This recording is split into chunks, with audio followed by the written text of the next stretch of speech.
bokk réew mi ñu ni nee naa nanu yaatal géew bi ñu ni nee naa ñoo bokk réew mi ñu ni nee naa nanu yaatal géew bi.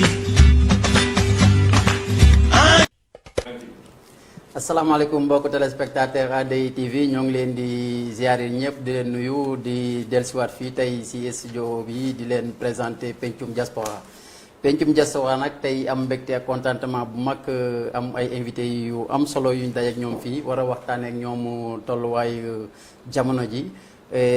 mu am ci suñu ndeyjoor Tamsir Ousmane Ba mu nga xam ne ñëpp xam nañ ko. mu nekk secrétaire général de la fédération des associations sénégalaises du nord d'Italie FASNI nekk aussi secrétaire à Horizon sans frontières nekk aussi directeur administratif du prix immigration paix et sécurité ESP Cheikh Mourtala Khadim Rassoul.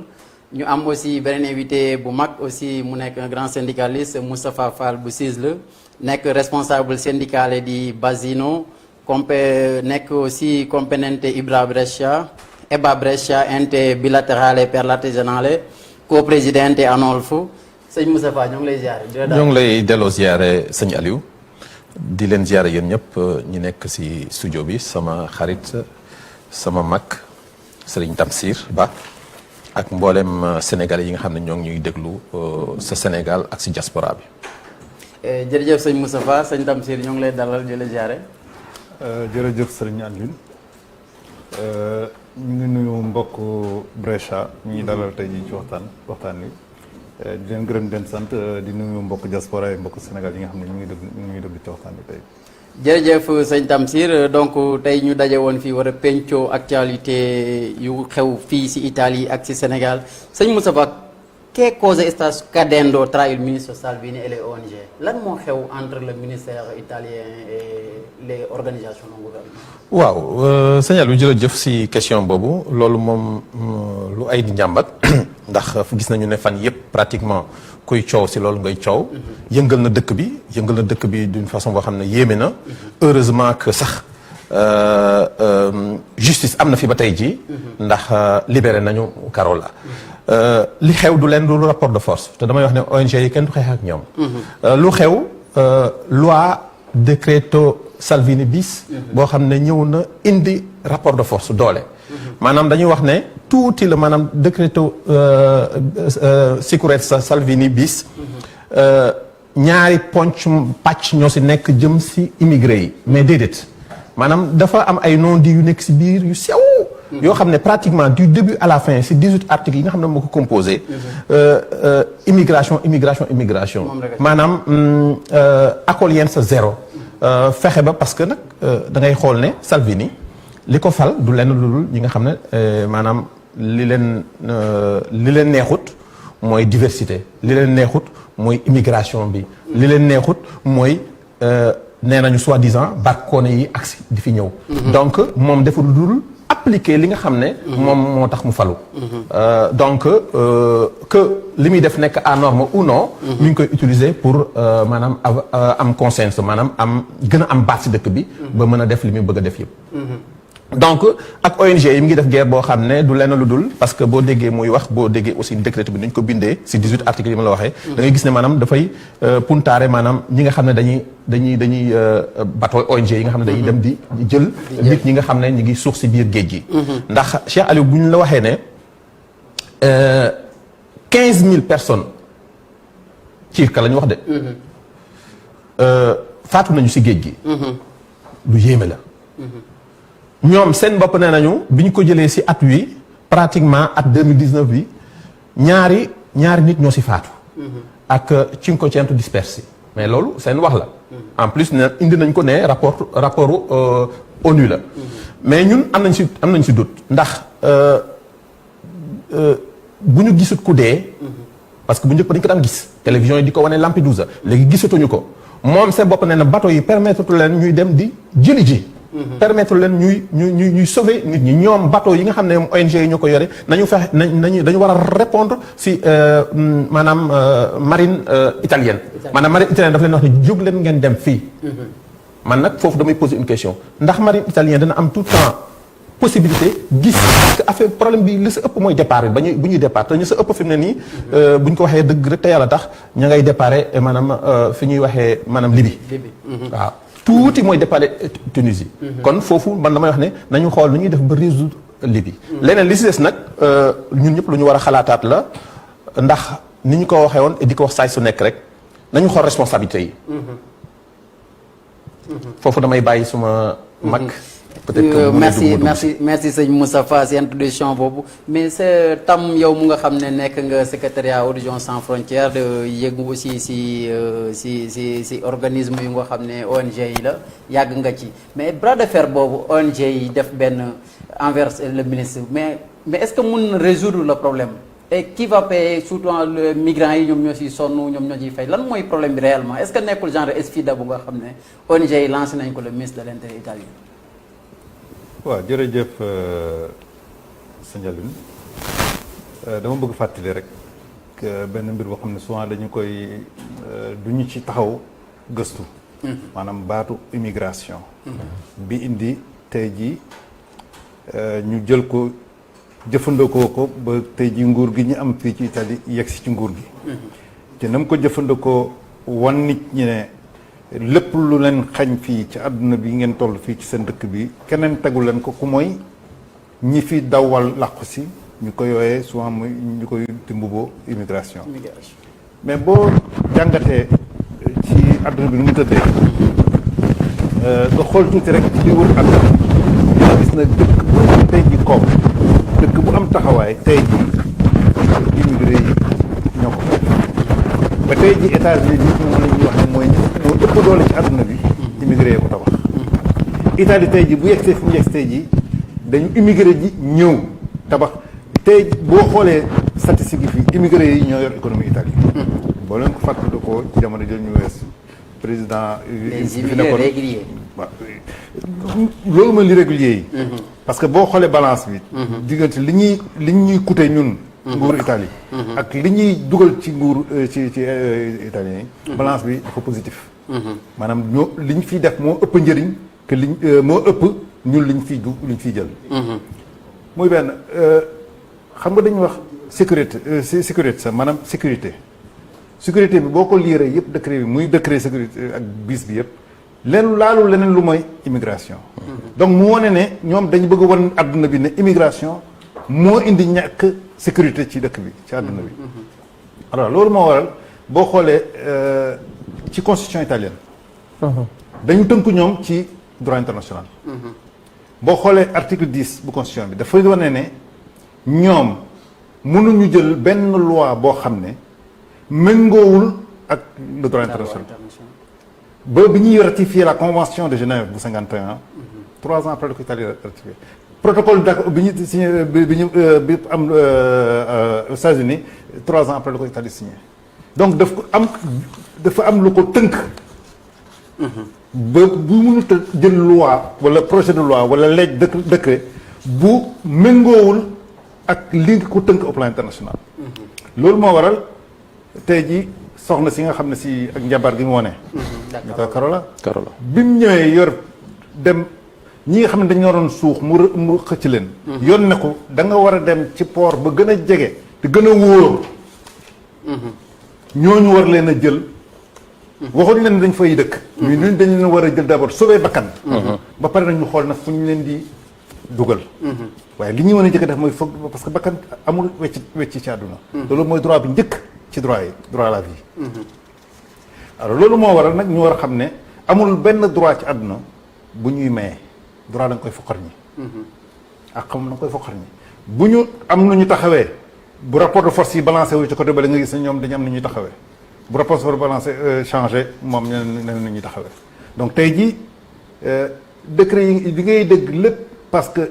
dem na crise bi toll na foo xam ne nit ñi xalaatatuñu donc seen problème yëpp mooy di ne li leen indi fii lii ñuy wax invasion la maanaam nit ñi jóge Afrique di ñëw fii moo tax tey jii ñoom seen liggéey amatuñu moo tax bu ñu feebaree du ñu mën a faju moo tax amatuñ fu ñu mën a dëkk amatuñ espace loolu yëpp dañ ko jël xëpp ko immigré yi ma fàttali rek ne c'est vrai que Italie bunt la. waaye immigré yi tooguñu fi ñii ñooñu tooguñu fi. xëy na ci biir waxtaan dinañ ci def. waaw mais on a constaté aussi que après la CA Schwarz am na la Alex aussi mais le problème mooy migrants yi si boppam ñoom ci biir jeu boobu lan lañ ci ay figurants lañ ciy doon wala ñoom ñu doon réagir comment. waaw xam nga foofu dañuy fàttiwaat ñeneen ñaari mbir parce que ki nga xam ne kii koom moo tax nga jóge sa dëkk di uti lu nekkin bu gën. nga yaakaar ne dëkk sangam boo fa demee sa nekkin dafa gën. kooku sax dafa am droit yu ko protéger. alors boo demee foofu tàkk ngay ut foo daw làqu da ngay yaakaar ne lu ñu teg sa wet rek nga daw ci làqu parce que sa bakkan ngay jëm a sauver. alors loolu du responsabilité ñi nga xam ne dañuy daw ONG yi décret yi nga xam ne moom la Salvini jël muy décret sécurité ak bis bi utu ci ñeneen ñu mooy ONG yi ñu fàttali rek ne bu leen buñ foogee ne barque gaal yi ñëwul gaal yaa ngi ñëw. ñoo ngi ñëw gaal yaa ngi ñëw bu baax seulement ñoom seen problème ONG yi la. tey jii boo dégloo information yi da ngay gis ne am na 65 yoo xam ne ñu ngi leen sauvé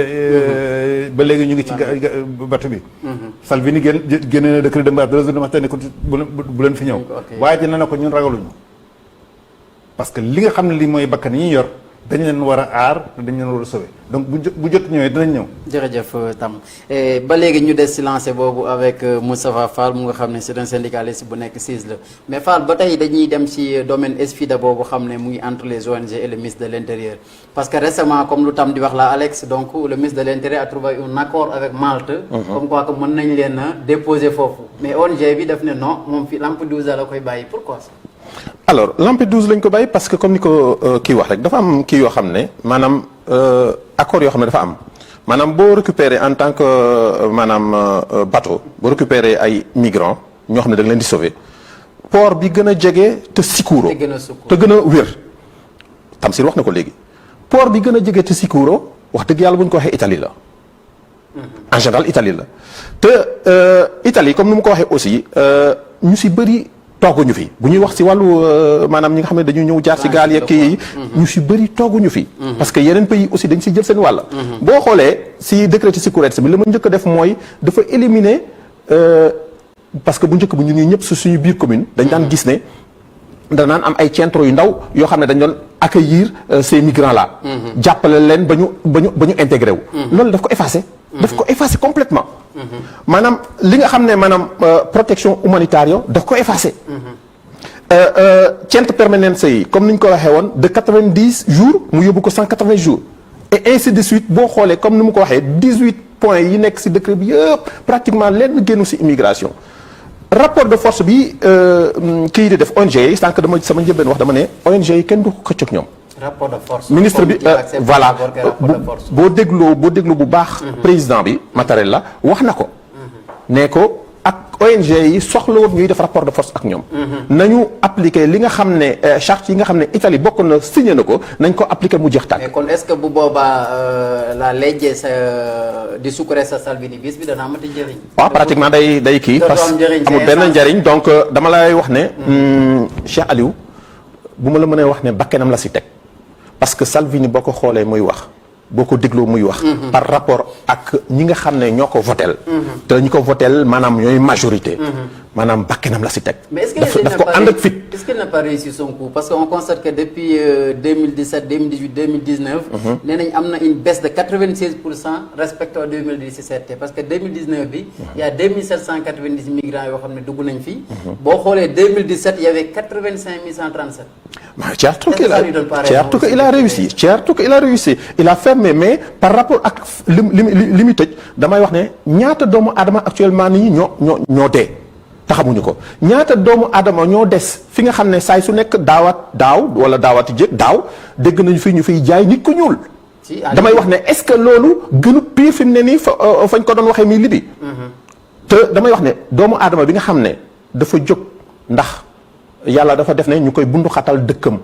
ci wàllu maanaam politique ci wàllu religion ainsi de suite ak doomu aadama bi nga xam ne dafa jóg ndax dafa ñàkk bëgg maanaam wala boog bëgg yokk mën-mënam. ñaari doomu aadama yooyu ñoo tolloo taxawaay. man mënuma justifier lu ñuy wax ay migrants économiques. Un migrant c'est un migrant. Quand bu soxlee ñu dimbal ko dañ ko war a dimbali. En respectant les règles. te sànq maa ngi wax samay wax aussi ne leen nañu xool aussi responsabilités yi partagées. fu ma waxee Alioune fekkee nga ko teewu nga ko du yàgg fu ma waxee damay wax ne les responsabilités sont partagées. ndax man Moustapha bi ma fi ñëwee léegi li ma fi dégg si doomu aadama yu dee. metti na jéggi nday wa li ma fi gis man bu ma la ko waxee ne dem naa Lampedusa doo ma gëm. te dem Lampedusa du lenn lu dul xool fi ñuy wàcc. xool conditions yi ñu nekkee. à travers maanaam suñu association nationale Contrôler les frontières bi. li ma yéem mooy ba ma defee waxtaanee ña ma war a waxtaanal dañ ma ne ba tey jii amagut benn président Afrique rawatina pays africain yi nga xam ne kii na bu ñëw taxaw Lampedusa ne massa leen coono. nee leen maanaam lii nan lañ koy résoudre. parce que situation internationale la boo xam ne géopolitique boo xam ne il faut que ñu xool nuñ koy saafara bi nag jàpp naa du par des décrets wala affaire demee noonu. saafara bi dama jàpp ne maanaam war nañoo daje boo xam ne daje international la génn fa ay points ay pàcc yu am solo de telle sorte que maanaam lii buy amit du amee ni parce que migration moom ba àdduna ba tey jii dafa mas am. mais foog mu am un déclencheur parce que lu nga wax ni après problème bi lu mu am yëpp nit ñaa ngi ciy coow mais dégguñ ci benn président bu nga xam ne c'est en Afrique fu nga xam ne fa la migrants yi jógee des à Libye ku ci prononcé wu. lu yéem la ci man boog dégguma ci dara. lu ma yéem la waxuma la sax président mais damaa jàpp ne peuple bu nekk am nga ministre tutelle. diaspora bi ñun par exemple si on parle des Sénégalais jàpp na ne war nañu am koo xam ne mooy suñu responsable tutelle. suñu responsable tutelle bu jógoon sax am xool maanaam nan la ñuy def ba ñun ñu xool lan mooy solution wu lii. même bu dee néew nañ ci doole. ñu yëkkati suñu voix ba ñëpp dégguñu parce que Italie la ñuy coow kenn coowut France. kenn coowut maanaam pratiquement Espagne Italie la ñuy coow. donc war nañu mën a xool ñun nan la ñu mën a def ba lii moom dakk. beneen bi aussi il faut le dire tout haut sensibiliser aussi suñu am na ndax man bi mu mujjee Sénégal au mois de janvier. gis naa ne am na des petites associations yoo xam ne. ñi ngi sensibiliser tukki yi ak tukki ci gaal yi façon tukkin wi. j'espère bien que seen sensibilisation boobu dana am njariñ ba lenn li kenn du ko def man de waxuma bu kenn tukki ndax man damaa tukki ñëw fii sama teraanga nekk fi ma koy jël mais nag tukki dafa am yoon. dafa am yoon effectivement et tam donc ñu foofu Moustapha daane ñu rebondir ci foofu ONG yi est-ce que ñoo ngi xalaat yéen ñu ci bokk benn type de stratégie bu nga xam ne de lutte bu nga xam ne war nañ ko mettre aussi sur pied de telle sorte que dootul nekk ne damay leen di wàcce fii par force est-ce que waruñu départer aussi à la base pour sensibiliser davantage ces gens-là ak fan lañ ci toll bu fekkee ñoo ngi ciy liggéey. waaw liggéey bi dafa nekk à un double niveau d'abord ci responsabilité yi ñun li ñuy prôner mooy d'abord il faut que ñu ubbi ay corridors humanitaires sous le contrôle de l'Union au nekk ci pays au commissariat de réfugiés pour les Nations Unies. Corridor humanitaire yooyu il faut que ñu ubbi ko ña nekk Libye ñu xool nu ñu leen di canaliser pour génn leen situation bi parce que comme ni ma ko waxee. yooyu yëpp bakkanu doomu aadama. du lu ñuy montes yoo xam ne 10 000 ba 50 000 euros. beneen bi ci topp mooy il faut que Union africaine nga xam ne tey moom la armateur bi. jël ay responsabilités bu fekkee c'est-à-dire que jël ay responsabilités mu ngi commencé ci ne li xew Afrique la boobaa li ñuy def mooy confisquer nave bi. il faut que mu am benn conférence internationale sur la Libye boo xam ne bii dañ ko war a oote. Union européenne rek la question la. mooy li ko loolu mooy question yi nga yokk na ci sax maintenant affaire manifestation tukki moom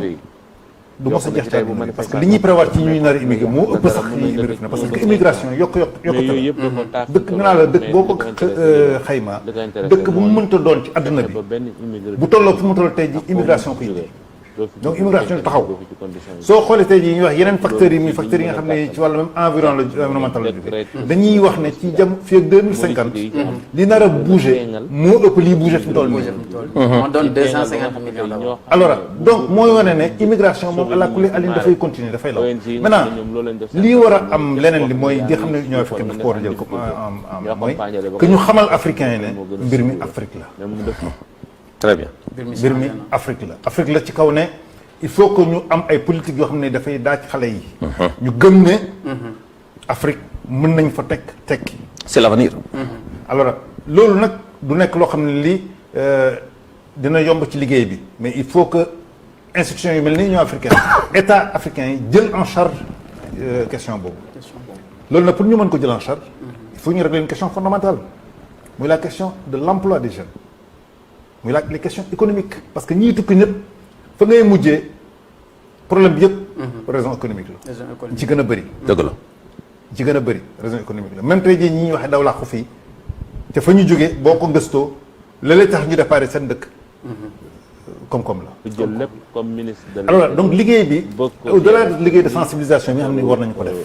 kooku àla kulli navigation du ñàkk warul dépendre mais il faut que état yi dugal seen loxo ci biir ñu xam ne sax ba tey jii ñu leen tàncee ne leen euh, bu fekkee ne et puis gaal xam nga boo xoolee sax tubaab bi bato bi bëgg xam naa peut-être ci kanam su dinañ ci dellu soit questionné, ci li jëm ci wàllu ministère ressources des yi mais dañ ciy pour dire que immigration bi pareegul parce que tey jii da nga dinañ toll jamono yoo xam ne fii la ñuy jógee di dem fee donc ay dispositions ñu war a jël toujours ci wàllu immigration parce que nee nañ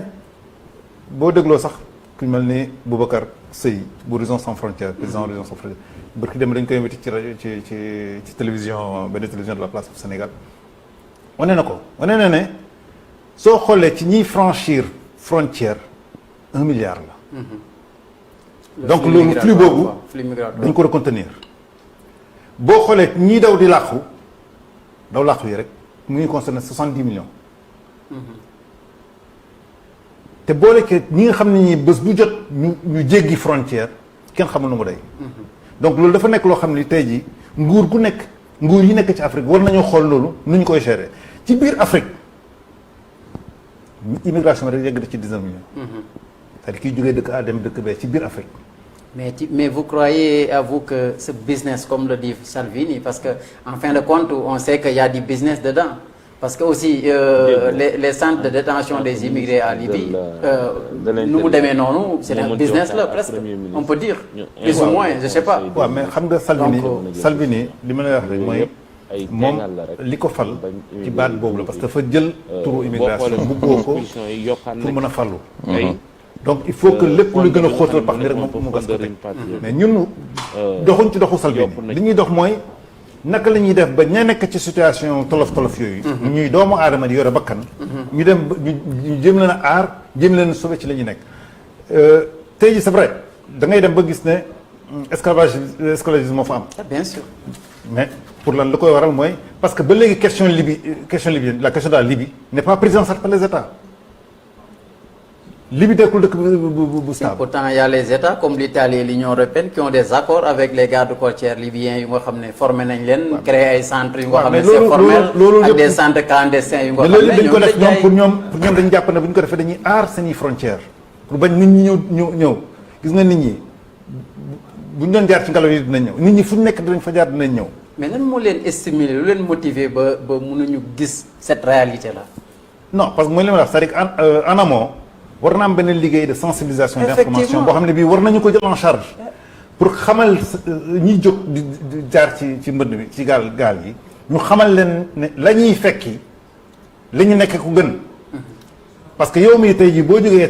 Italie dem Sénégal bëgg a wax nit ñi ne immigration non war leen demoon leen xale yi dañu la koy wax. mais est-ce que ONG yi ci cadre boobu aussi avec cette lutte qu'ils sont en train de mener di fay des multes yu nga xam ne lay taxes yu nga xam ne de 10 000 à 50 000 parce qu'on sait très bien que costare Lampedusa ti costerà minimum 50 000 euros ou 10 000 euros mooy multe bu ñu teg ci décret de sicurezza bi mais cette somme là est-ce que bu ñu ko investiroon en amont aussi du freiner cette vague là. waaw non mais xam nga vague bi fan la jógee ONG yi bu leen fàtte ne ñoom dañuy jëlee ñiy dawee Libye ci biir géej gi la ñu di jëlee jëlewuñ leen Libye. parce que c'est le cheval de bataille. parce que ñoom dañu ne ñoom xam nga ñoom demuñu Libye. si pour jël xale dañuy daw. ak ay gomoon mais leur objectif c'est de les interpeller de les interpeller sur xam nga ONG yooyu demuñu Libye. pour récupérer xale yi. xale yi ñooy dawee dañuy daw ak moyens yi ñuy am daw bu ñëwee ba ci digg géej gi la leen di indi mënatul continuer yoon wi. ñoom ñu récupérer leen. bu ñu leen récupérer nag te la ñu am ci jumtukaay yoon def leen ne da ngeen war a xool fu gën a jege te gën a wóor. ngeen yóbbu leen. foofu. alors ci yóbbu boobu nag mën na nekk Malte mën na nekk Lampedusa mais suñu amul moyen yu yegg Lampedusa la yegg Malte Lampedusa lañ jëm. parce que ONG bii daw ba Lampedusa du fa yegg Fall loo dolli ci loolu. waaw bu dee li Tamsir di wax. conscience fi mu ne nii war nañoo yeewu ñun africains surtout africains yi boo leen fàttalikoo tuuti yéen ñi ñëpp ay borom xel ngeen ñu jàng ngeen gëstu ngeen Afrique subir na pratiquement ñaari siècle esclavage nga xam ne dañ daan ñëw di jël par force nit takk ko jëng ko dugal la ci gaal yóbbu la jaay la avec la complicité des Africains. avec la complicité des Africains bien sûr. ba tey jógu gu fi de ba tey jóge ko fi. Très bien. moo tax ma signalé loolu. alors ñu ñëw ba les années 2000 kenn xamut lu muy ndural maanaam léegi man maa jëng sama bopp par force nangu mu wér ma ne fii ma jëm nii de mën nañ ma fa jaay ma dem fa et puis li gën a yéem mooy dañ koy wax pour yee parce que ñun ñëpp dañu am ay valeur ñun ñëpp dañu am ay valeur te valeurs yooyu saa yu demee ba di ndekk si ñun yaasi bi laay lu yéeme la muy lan man damay wax ne c'est inconcevable ma jóg di tukki te aw ma ndigalu tukki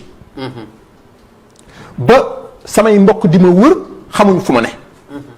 pendant 2 ans pendant 3 ans ñu may laaj fu ma ne bu doon am naa def naa la ma war a def ba may jóg laaj naa ndigalu kilifa ne ko kat damaa bëgg a dem béréb sàngam mais mun na am ñaan boobu mu may ñaanal barke topp si samay mbokk du ñu jaaxle bay wax ne man fan laa nekk parce que peut-être que damaa nekk sur une situation de ndóol boo xam ne li ma jàpp mooy tukki rek moo ma si gën a génne mais nag baatu kilifa baatu jëwriñ bu lay jox autorisation dafa am solo te souvent nga dégg si ñenn ñi sa ëpp nga dégg ñuy wax ne man ba may tukki damaa nëbbut samay waajur ba may tukki damaa nëbbut sama sëriñ ba may tukki sama mag yëgu ko déedéet ku amut kilifa dina doon sa kilifa te it li Tamsir wax dafay dëgg parce que bala ngay jóg war ngaa mën a xalaat li la tax a jóg lan la ndax man li may fekk ji moo gën li ma fi bàyyi ñun ñii ñëpp ñun responsabilité bi ñun les immigrés ñun su la ñu aussi effectivement waxuma parce que loolu ormaay maanaam li gars yi def ormaay li gars yi def ne jeex na tàkk kenn dematu fi Sénégal di góondi kenn ndax loolu ñun ñëpp dépassé lañ ko seen bopp mais damay wax ne ndax ñun waruñu woon bokk ci acteurs yi nga xam ne dañuy taxawal cette immigration là boo xam ne maanaam jaarut na mu war a jaare parce que am na loo xam ne man tuddeewuma ko immigration dama koy tuddee xaru parce que c'est un business, c'est un truc bu nga xam ne aussi il y a des gens qui vont ñoo xam dañuy dem ci dëkk yooyu pour gëmloo ñooñu ne que ne en Espagne en Italie ñoo ngi soxla ay travailleurs bu ngeen. dëgg la Aliou ndax damay gis fii lan lañu war a def en contrepartie ba freiner cette flux là parce que ñun aussi on fait rien du tout. waaw dëkk bi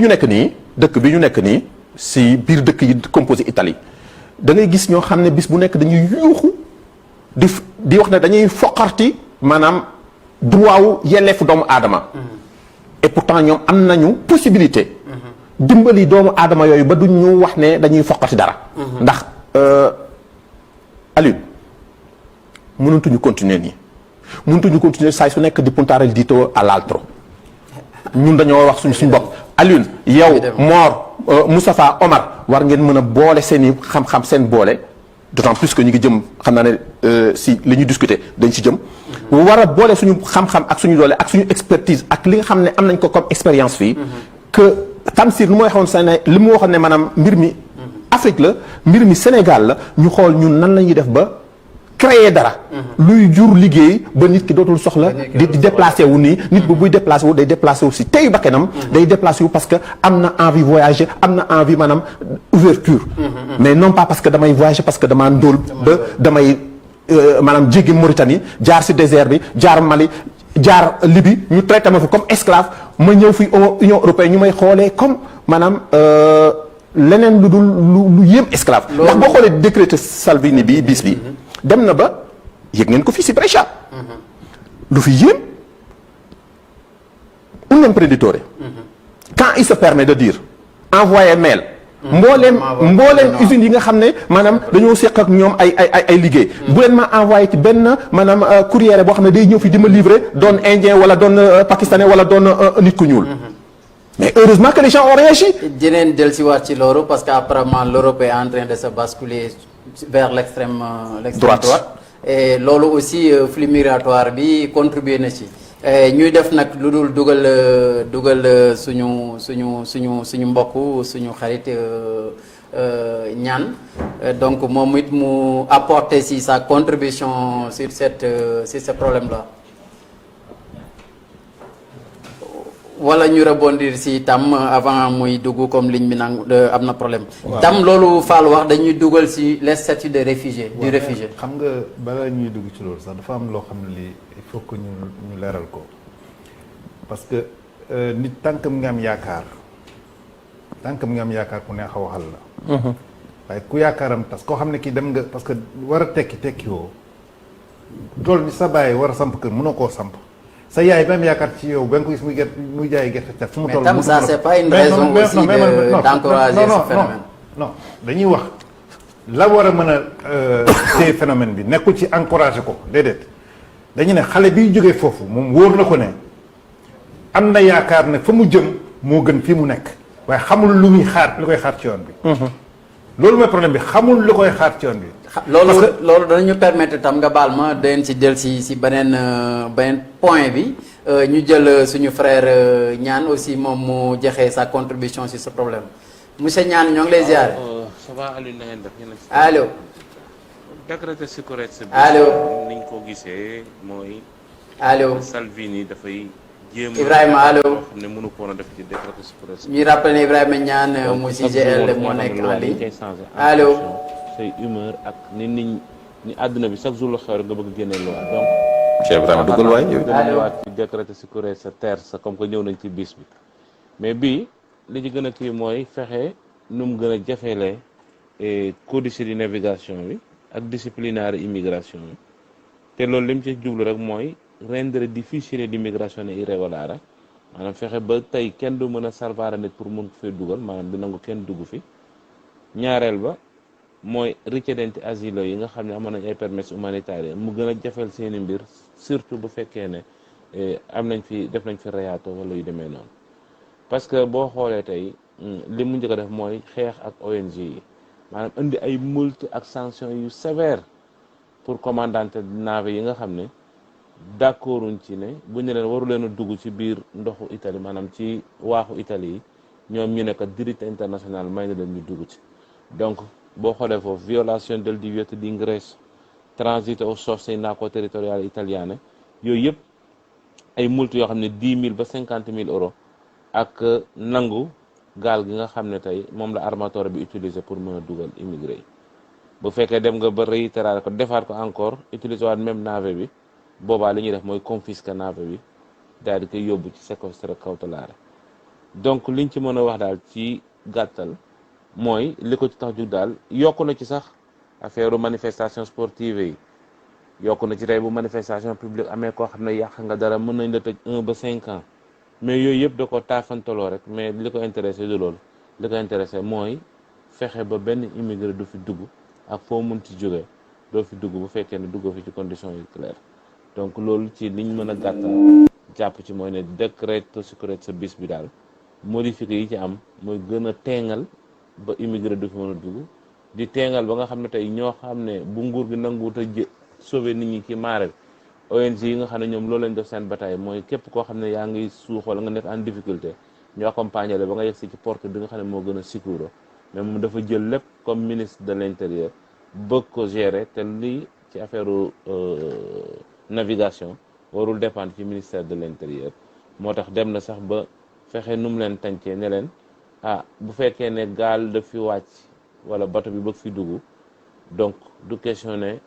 ministère bi mooy dekk yi mais dañ ciy déggoo en tant que ministre de l'intérieur moo mën ci waxtaan ak premier ministre ñu informer conseil des ministres donc cee mën a jël décision mais yooyu yëpp ay teengal la rek pour bañ immigré yi dugg fi boo xoolee sax ci expulsion yi yokkaat na ci tey fondo bi nga xam ne moom lañ amoon pour fondo rimpatrio bi yokku na ci 1,5 million euros fii ba 2021 pour mën a yokk nan lay delloo ji immigré yi agenti policiers yi nga xam ne ñoom ñooy liggéey sotto copertura maanaam ñooy def indagine ñooy dem ci biir géej gi ñooy dem fa immigré yi di départ di def enquête ñooñu tamit da leen gën a protéger yokkaat ci xaalis boo xam ne pour ñu mën a financer seen activités yooyu loolu la ñuy wax opération di polizia sotto copertura ñoom loolu lépp mi ngi ci moom daal lépp ci wàllu immigration la ko def donc loolu lañ ci mën a wax. commande capitaine bi nga xam ne nag fan yi moom nga déggoon coowam ñu koy wax Raquel maanaam li mu def moom ci legge internationale la ko teg parce que legge del mare daf la obligé boo gisee ko am problème ci géej yow nga bàyyi li ngay def sauver ko mais nag boo xoolee tey ñu bëri ñu ngi wàcc gaal yu ndaw yi ñu ngi fay dugg te coow jiwul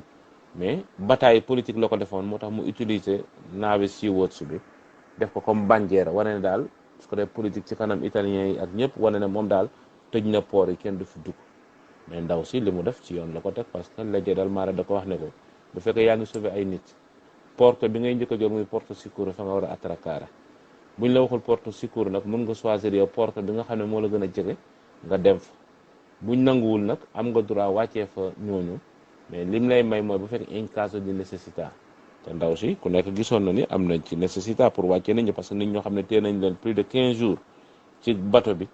mayuñ leen ñu wàcc mu am ay conditions yoo xam ne conditions yu difficile la yoon da koy may mu wàcc parce que boo xoolee tey Salvini ba amatul mu wax daf ne bu fekkoon ndaw si forcé wul guddi googu ci suba ko danañ wàccee immigré yi mais ñi ne déglu ñëpp xam ne ñu waxul woon dëgg parce que li mu ko doon def mooy ne kenn du fi wàcc mën nañ fa toog ba nataale ndaw si nag bi ko yëfi soofee mu jéngoo daal di ni wàccee moom nag defoon na le tout yaakaar naa ne justice moom lay topp pour condamner ndaw si mais buñ xoolee legge internationale sul mare ndaw si kenn mënu ko condamner parce que lañ def ci yoon la ko teg léegi kay la ñuy wax mooy lañ koy accuser favoreggiamento d'immigration clandestine nañ xool ba xam fu wànnante di mujjee ci bëtam mais pour l'instant moom firme war na sax benn décret pour expulser ko mais mënu ko expulser donc défaite bu mag la ci moom mais li ko intéressé woon du 42 yooyu maanaam bandiera la ko bëggoon def daal pour politiquer ko wane ne immigré yi duñ fi wàcc te pourtant chaque jour bis bu yàlla sàkk ay nit a fay wàcc. jërëjëf Ibrahima Niane nekk syndicaliste secrétaire général filiale bu Brescia ci GLE si témoignage bu rafet boobu xam ne moom la participé si émission bi Tamsir lan nga xalaat ci loolu ñaan daane foofu. waaw damay rebondir rek pour ñëwaat encore ci numéro 900 parce que ñett ñi ngay dégg muy di immigration muy paix ak sécurité parce que mooy solution yi nga xam ne mooy problème yi ñu wax fii wax yëpp mooy pour projet boobu ñu tënk ñun parce que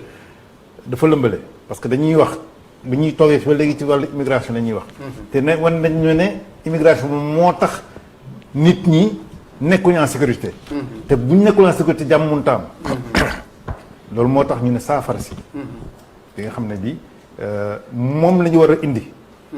ci jafe-jafe yi nga xam ne moom la ñu tënk tey ci àdduna bi mooy liggéey ci ñetti ci triptyque boobu. loolu danañ ci dellu si deuxième point mais nag fàttali ne tant que réglé wuñ la question économique immigration jeex Afrique parce que loolu mooy fondement bi loolu mooy li nga xam ne ndóol gi nekk Afrique moo tax doo xale bu jóg yaakaar na ne ca li koy mën a sauver mu ngi ci biti gëmatul ne Sénégal mën na faa toog liggéey ba dafay am ñu lay oo sax di la wax ne man kat yor naa fi ñeenti terrain bu nekk bu ma ko jaayee naa ci am 4 millions bu ma ko dajalee man na 12 millions damaa bëggoon sama doom ñëw Italie nga xamal ko ne ko 12 millions bu toogee Sénégal investir ko mën na cee liggéey donc wàllu travail de sensibilisation bi nga xam ne nit ñi dañ ko war a def sur place il faut que ñu def ko mais du nekk ay nit individuellement. mais fan la Horizon Sans Frontières toll ci perspective bu am solo boobu xam ne moom daanaka moom moo war a mën a régler ce problème. comme mu nekk benn ONG bu nga xam ne jege nañu mu ngi en Afrique c'était le président sud-africain comme Boubacar Seye que je salue de passage. waaw fan lañ toll ci liggéey de fi ñu toll ci liggéey boobu moo di ne bu ñu gëstoo jàngat àdduna bi nu mu demee nu mu toogee ñu ne tey ji àdduna bi lëmbaloo na te ñett ñi ñoo ko lëmbal moo di immigration moo di paix ak sécurité triptyque boobu ñuy wax IPS moo waral ñu xool ci àdduna bi tey jii naka lañ ñu war a def de sorte que nit ñi nga xam ne dañ ciy yëngatu pour ñett yooyu mën a lalu ci àdduna ñu am ràññee lu leen di ràññee mu am raaya boobu nag moo waral ñuy ne ñun ci suñuy gis-gis war nañoo mën a indi li ñuy wax le prix international paix sécurité loolu dinañ ko gën a développé bu soobee yàlla. mais ONG bi ci boppam li nga xam ne li moom lay liggéey ci wàllu sensibiliser mooy dañ ko bañ ba dañuy ubbi bureau Afrique dem toog Afrique di jàkkaarloog Sénégalais ci biir bureau boobu pour wërale xam-xamu bi wane ne tey jii li jëm ci wàllu prévention li jëm ci wàllu promotion li jëm ci wàllu défendre immigration ñu ngi koy liggéey à partir de l'Afrique. Et vous travaillez avec le gouvernement du Sénégal ou vous ñu ngi êtes ko en ci collaboration wala si la ñu ngi ko ci lañ ci war a def ak loolu gouvernement bi def nañ ko ci. ñu ngi ko ciy nag di ko ci xaar mais ñun xaaruñ ko ci liggéey bi. ñu ngi lëkkaloo ñeneen ñi nga xam ne ñii ci biir liggéey boobu dañ ciy am doole dañ ci am taxawaay pour def liggéey boobu ñu ngi ci mais oo nañ ci gouvernement bi. oo nañ ci état bi. waaye nag comme ni ñu xamee état mbirum dafa gaawul. jërëjëf Tamsir sëñ Fall lan nga mën a ajouter si témoignage bu am solo boobu. waaw sëñ Ibrahima Niane. au passage damay nuyu Cheikh Ibrahima Khalilullah di ko ziar bu baax a baax di ko jaajëfal di ko massawu coono si yi muy jànkonteel bis bu nekk te yombut dëgg la surtout si ONG yi sànq wax nga ko damaa wax nga tollanti ko muy ONG yi lu tax mënuñu di dimbali nit ñi à la base ndax ku mën a dépendre 75 000 euros war ngaa mën a fexe ba créer benn luy dox loo xam ne lu mu bon fukki nit ak juróom ñaar fukki nit dañ fa mën a liggéey ONG yi lu ma rafetlu la lu war a mën a nekk la Tamsir li nga wax dëgg la immigration paix et sécurité d'accord mais base fondement wu doomu aadama bu demee ba am kattan mooy liggéey solution bi liggéey la te liggéey bi damay wax ne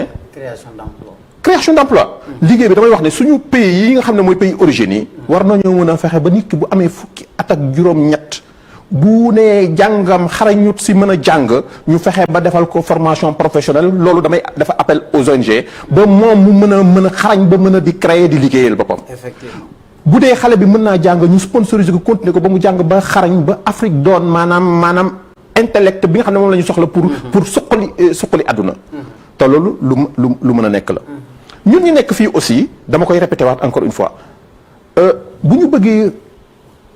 am poids dëgg si réew yi ñu nekk il faut que ñu bokk si li nga xam ne moo ñu tax a gàddaay daw ñëw fii ñu si bëri bokk muy lan muy dañoo gàddaay suñu réew ñëw fii pour liggéey ñëw fii pour liggéey pour koom-koom muy économie ñun immigration te loolu damay ñëw directement si ñun Sénégalais yi parce que peut-être que Sénégalais la ñu wax nañu fexe ba bokk si tissu économique Italie parce que saa yu ñu demee ba bokk si tissu économique Italie maanaam dañuy doon poids dañuy doon pression entrer sur le développement dañuy doon pression parce que dafay am na noo xam ne buñ ko bëggee yëkkati dalal ko sa biir njaboot yow bu baax di nga jóg économiquement di nga mën a jóg wane sa doole politiquement aussi ñi nga xam ne yàlla def na ne war nañoo mën a bokk ñu bokk ndax nit ki am na yu bëri ba nga koy mën a lijjanti dëgg fa ñuy nosee di nocc di def loi yi da nga fay mën a toog kon foofu appel la aussi pour une solution boo xam ne ñun gis nañ ko boo xam ne du lenn lu dul fondement bi liggéey la parce que nit ki en général bu amee liggéey bu digne du soxla sax immigration ndax liggéey damay wax ne nit bu liggéey bu wér Sénégal saa yu amee li ko war a am pour mën a am un visa du doon problème parce que fu mu dem dafay ñëw teg kéem ñu gis ko ne kii amul problème mën naa voyage yi kon le futur c'est l'Afrique le futur maa ngi woo suñu gouvernement yi parce que damay wax ne ñoom rek ñoo mën a arrêter cette situation là parce que d'accord naa nit ñi dañu war a immigrer nit ñi dañu war a déplacer wu parce que loolu la mais ak façon immigration bi nu mu war a demee parce que dem nañu ba fi mu ne ni bu ñu moytuwut ak ñoom seen ñàkk yëkkati seen kàddu extrême droite bi am na doole goo xam ne Europe et rawatina Italie gi yoo xam ne damay ragal loi naziste yi nga xam ne amoon na fi maanaam ñëwaat fi ak doole te bu boobaa damay wax ne kenn du si rëcc même yow mi Tamsir doon un citoyen italien du si rëcc ndax da ngaa wuteeg ñoom ndax dafa am ñoo xam ne diversité bi si boppam lañu d'accordut maanaam gëmuñu ne yow war ngaa mën a wuteeg moom ngeen bokk nation bi ànd yëkkati ndaw di tabaxandoo te immigration képp kuy wax ne maanaam insécurité la indi si réew yaa ngi nax sa bopp immigration richesse la immigration dañ koy gesturer immigration gestion bi nag du rek waa Italie gestion bi aussi damay jàpp ne suñu autorité aussi sa la ñu bokk Fall la Carola ha detto dafa wax ne ho potuto frequentare 3 università sono bianco tedesco nato in un paese ricco con il passaporto giusto quando me sono reso conto, ho sentito un obbligo morale aiutare chi non avevo le mie stesse opportunità. Mais est-ce que ñun ñoo ngi dund loolu ñun sénégalais yi muy yow ñaan kii ku nga xam ne tey il se sacrifie pour les autres. dunduñu ko ndax tey jii bu ñu woote woon nañ def manifestation. mais est-ce que ça. bu ñu woote woon ça peut servir. bu ñu woote woon ne nañu ànd ñun ñëpp def manifestation sans couleur. du ñu nangu kenn parce que damay wax ne pajub kanam borom moo koy fajal boppam. maanaam ñun la communauté ñu jóg ànd kenn ku nekk yëkkati sa njaboot sa soxna say doom ñun ñëpp par exemple lay joxe ñu dem Piazza Loggia ñu wan ne ñun on est des immigrés ñun on travaille ñun on paye les taxes on demande d'être respecté parce que fi mu ne dem nañu ba pratiquement yow miy dund parce que li si gën a garaaw xam nga dañuy wax ne asilo yi migrants yi mais li gën a garaaw mooy ñi nga xam ne pendant 15 ans pendant 20 ans ñu ngi fi di liggéey fay ay taxes dem ba ñu réduire leen à zéro maanaam ils sont devenus des clandestins ki ko xam ne 15 ans mu koy fay ay taxes ab dëkk nga ne ko yow mi amatoo droit nekk fi ndax loi bi lii la wax ndax yenu na maanaam kon damay wax ne dafa jot maanaam le monde des immigrés et rawatina le monde de la communauté sénégalaise maanaam ñu ànd di yëkkatandoo di tegandoo suñu association yi maanaam doon ay moteur de développement parce que lu war a mën a nekk la suñu association doon ay moteur de développement non ay daje rek toog waxtaan lekk naan tëgg sabar déedéet si la mais nag la sa ëpp solo lay tax ngay mën a tëgg sabar loolu ngay jiital lay tax nga mën a épanouir wane sa culture loolu ngay njëkke muy lan défendre say droits si xel ak si xalaat non pas si doole parce que kenn du ko défendre doole. jërëjëf sëñ Fall Tamsir ñu rebondir si foofu rek si idéologie boobu xam ne si la Carola moom la lancé. macha allah est-ce que cet phénomène là mu ngi si ñun ñu nga xam ne ñun ñooy disons les élites on peut dire comme ça muy Fall mën naa Fall ñaan vous êtes ñu nga xam ne yéen suñu doyen. waaw benn précision la bëggoon indi parce que peut-être que suñuy angle bi ñuy xoolee immigration moom moo bokkul parce que immigration bi du rek unidirectionnel. parce que dañu dem sax ba gëmloo ñu ne ñun bu ñu jógee Afrique ñëw Europe ay immigré lañu. bu européens yi jógee Europe dem Afrique ay expatriés lañu. donc baat bi ci boppam dafa tumuraanke donc il faut ñu joxaat ko continue bi ba nit ñi xam mooy daan parce que tey jii xëy na dinañ ci waxtaan bi boo xoolee sax ak coow li lëmbal Sénégal. li nar a jóge ci Europe bi bu dem booru Sénégal moo nar a ëpp que luy jógee Sénégal di ñëw fii bu fekkee ne gestion bi baax na. alors ñun ci suñu biir pour rebondir ci question bi nga laaj mais ñun bëri na ci ñoo xam ne tey bu ñu xëyee ba suba ba ngoon ñu ngi ci communauté bi au sein de la communauté. dañuy def ngir yàlla. am na ñoo xam ne ñi amuñ beneen yitte bu leen liggéey tënkul ñu ngi ci communauté au sein de la communauté. te ñun damay jaar au passage pour ñaax leen féliciter leen. seulement li nga xam ne nii yàlla may na la nga gis ko. ba taxaw foofu. pour nga mën ñeneen ñi mën la fa fekk si il faut que nga jéem a wàcce tuuti sa bopp ba yem ak ñoom ci waxin pour ñu xam li ngay wax nga mën a ànd ak ñoom yëkkati leen. ci loolu moom moo tax sax ñu dem ba gis ne tey jii boo xoolee ñun ñu ci gën a bëri ci ñu fi am njaboot buñ ñuy wax sax dañuy indexé ba wax ne kii de famille immigré la ñuy wax. te xale yi juddoo fii immigré mooy lan mooy koo xam ne da nga jógee ci dëkk dem ci dëkk. xale yi juddoo fii yoroo fi màggoo fii ñooñu du ñu ay immigré. waaye comme loi bi dafa leen am fu mu leen tënk.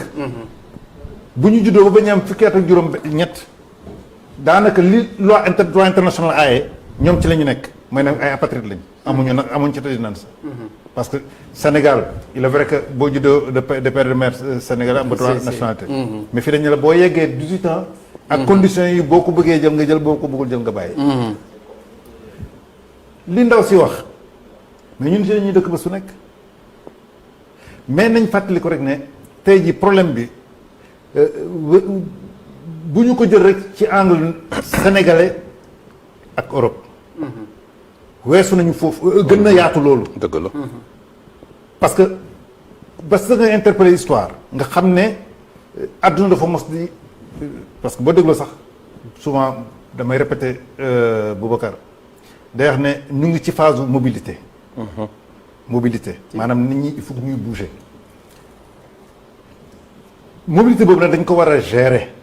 créer ko gestion ko aussi. voilà mais bi ñuy wax sànq diversité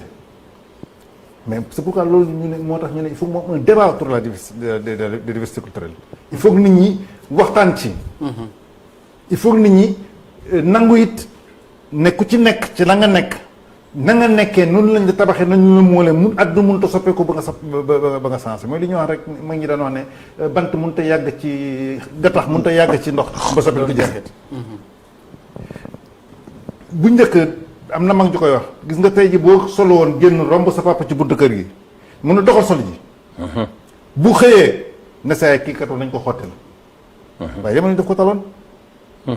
daf ko taloon. ba di lijjanti lam solo ak lam solul. waaye tey jii ki nga xam ne kii mu ngi xalaat ne tey jii bu joxee ndekki doom yi tey seen reer ak seen añ ak seen reer wóorul. la ñuy sol mun naan solo mën nañ ko waaye gisu ko. crise boobu nag moo dem ba indi une perte des valeurs. nit ñi bu amee crise économique rek day am crise morale. maanaam nit ñi dootuñu am référence. loolu moo tax nag xam naa dañ ci dellu soit ñu ñuy jël prix bu mel ni immigration paix sécurité jagleel ko Sëñ Mountakha Khadimou Rassoul. Monsieur Fall, qu'est-ce que vous proposez pour ñu tëj premier point boobu? waaw pour résoudre ce problème-là. Pour résoudre ce problème-là man je pense que nit ki doo bàyyi souvent di wax ne kële moo may résoudre sama problème yow yaay jóg xool nan nga koy résoudre bi encore ñun comme yàlla def na ne man ak samay naataangoo ñu si bëri si syndicat la ñu liggéeyee te syndicat du lenn lu dul association des travailleurs ñun ñii ñu si bëri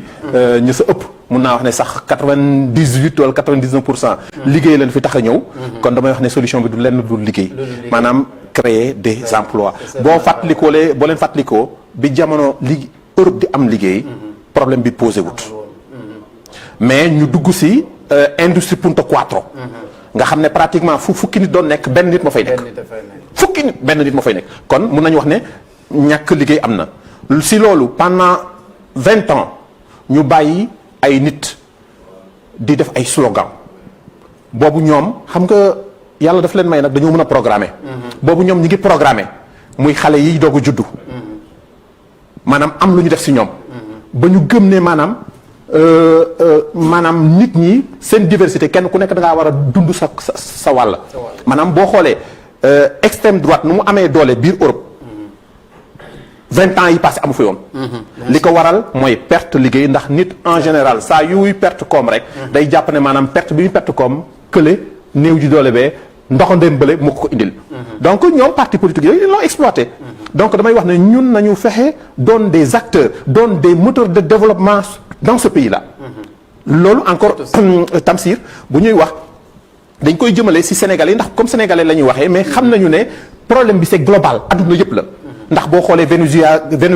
Venezuela gars yi ngay mën di dem di jëm Amérique Mexique da ngay gis ne dañ ki immigration kenn mënu koo baare mais nag dañ koy contrôler dañ koy gesturer man nag mi nga xam ne man ñii samay doomu réew lañu yàlla def ma doon seen kilifa man maay xool nan laay def ba cette façon d'immigration là ma arrêté ko nan jox nit ñi liggéey nan fexe ba former nit ñi nan fexe ba nit ñi maanaam même boo leen joxul liggéey ñoom ñu mën a amal seen bopp liggéey te loolu lu mën a nekk la xam naa dinañ si jëm si troisième question. merci monsieur Fall immigration dañ koy gesturer dañ koy coordonner ñu jeex tam mu tëj ci point boobu moom ban perspective lañ ciy joxe ñoom ak waa Horizon Sans Frontières. waaw ñun li ñu njëkk a xalaat mooy pour lii mën a taxaw maanaam nii nit ñi di dawee di daw làqu si ci Europe bi il faut que ñu oote daje international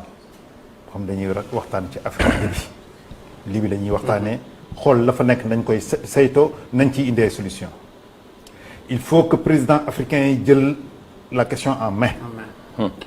il faut que ñu dugal ci seen loxo. il faut que Nations Unies organiser un corridor humanitaire. pour tey jii dem foofu bañ a bàyyi nit ñi ñuy dee ci ndox mi. dem organiser ko de sorte que dëkk bu nekk war nañ fa mën a jël quota yóbbu fa en attendant ñuy am solution définitive par rapport dëkk yi xam ne fa la ñuy jógee pour créer des solutions réelles liées à l'emploi et à l'intégration sociale. merci kon ñu dem service commercial 5 minutes te dellusiwaat dans l'émission. mbokki Sénégal mbokki Italie ci lu jëm ci yóbbante seeni ay bagages ak bépp xeetu colis ba mu mënta doon yóbbante express ci GP diggante Italie ak Sénégal ak si na ngir yombal leen ko ci ay njëg yu amul fenn.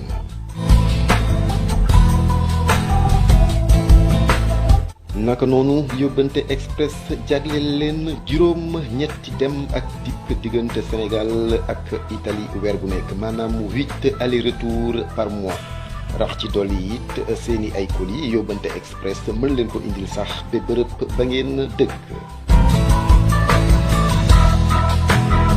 yóbbante express am na ay point de collecte et de distribution nag fële ca Sénégal ci diwaan gi di Ouest Foire jege lool nag fi impôt et domaine gi nekk. fii nag ci Italie ay point de ramassage et de distribution nekk na rek ci diwaan yi di Brescia, Parme ak Reggio Emilia. yóbbante express ngeen mën a jokkoo ak ñoom via WhatsApp ci réewum Sénégal ci numéro gi di 77 209 01 46 fii nag ci Italie ci numéro gi di 351 232 98 31. yóbbante express rapide, simple et pas cher. Yóbbante express de Sophie Diallo. Vous avez l'assurance d'un colis arrivé à destination à un prix concurrentiel. Yóbbante express, rapide et fiable. Yóbbante express, le numéro 1 du covoiturage de la communauté sénégalaise en Italie. mbokki diaspora gi seen opérateur de télécommunication Hayo agsi na rek fas yéene gën leen yombal ci lu jëm ci seen jokkoo ci wàllu téléphone ak Sénégal ci ay njëkk yu amul fenn. bokk na rek ci doxalinam yombal lépp li jëm ci wàllu jokkoo diggante diaspora gi ak Sénégal ci njëkk gu yomb ak i qualité gu mucc ayib. Nous avons une licence à part entière, qui est une licence globale d'ailleurs, qui peut permettre de fournir tous les services de télécommunication, le fixe, le mobile, l'Internet, et nous avons une gateway internationale. Aujourd'hui, l'opérateur, donc CSU, avec Hayo SA,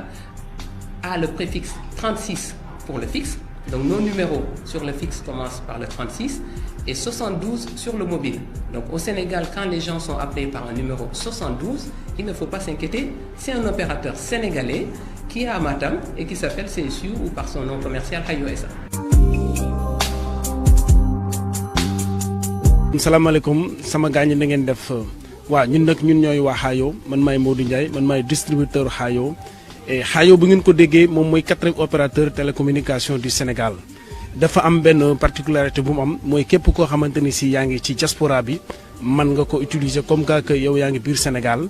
donc tu télécharges l'application on te donne numéro et mot de passe après bi ñu la identifié ba pare avec la carte d'identité nationale du Sénégal parce que c'est une société sénégalaise avec 5 euros da nga wax 30 minutes Sénégal avec 10 euros da nga wax 1 heure de temps Sénégal li ci gën a am solo aussi. ci mois bi danañ def ñaari yoon promotion 50% 100% bon donc sama gaañi Hayo mi ngi noonu. Hayo am na solo trop rawatina ñi nga xamante ni ñoo nekk ci diaspora bi. Hayo seen opérateur kii di yombal jokkoo gi diggante diaspora gi ak Sénégal. jërë ngeen jëf ñu dellusiwaat fii ci studio bi di continuer waxtaan bi ak pencum diaspora ñu am fi tey ay invités yu mag muy Moustapha Fall mu nga xam ne moo nekk CISL nekk responsabilité syndicale di Basino Componente Eva Brescia ente bilaterale per l'artigianale nekk aussi co-présidente ANOLF association nationale oltre les frontières am mbégte aussi di recevoir suñu grand frère Tamsir Ousmane Ba mu nga xam ne moo nekk secrétaire général de l'association des Sénégalais du Nord d'Italie FASNI secrétaire à Horizon Sans Frontières nekk aussi directeur administratif du pays immigration paix et sécurité donc Ousmane Ba ñoo ngi lay ziar di dugg kon ci deuxième volet bi muy le prix IPS bu nga xam ne moo nekk le prix immigration paix et sécurité pourquoi IPS. waaw xam nga boo xoolee jamono ji ñu nekk nii ak yi ñu génn yëpp dañu dem ba am li ñuy wax ci biir jafe-jafe yi am ci àdduna ñu ne bu ñuy wax terrorisme fan la jógee ñu ne ci migration bu ñuy wax dëkk yoo xam ne dañuy dem di guerre fan la jógee ñu ne ci migration fu jàmm amul rek ñu ne ci migration la jógee ñu dem ba li ñuy wax l'islam muy diine ñu dem ba mbubbal ko solal ko mbubu terrorisme ñi ciy gëstu di xool ne tey ji ñett yi dafa lëmbale muy immigration di paix di sécurité ba ñuy defee jàngat ci àdduna bi ñu gis ne am na ñoo xam ne ñii ci àdduna bi ñu ngi koy dox ñu ne donc war nañoo ut raaya boo xam ne bi dañ koy jagleel triptyque boobu donc depuis 2016 Horizon Sans Frontières di ci xalaat pour xool ban profil ci ñun li ñu am ci àdduna bi moo méngoo ak prix boobu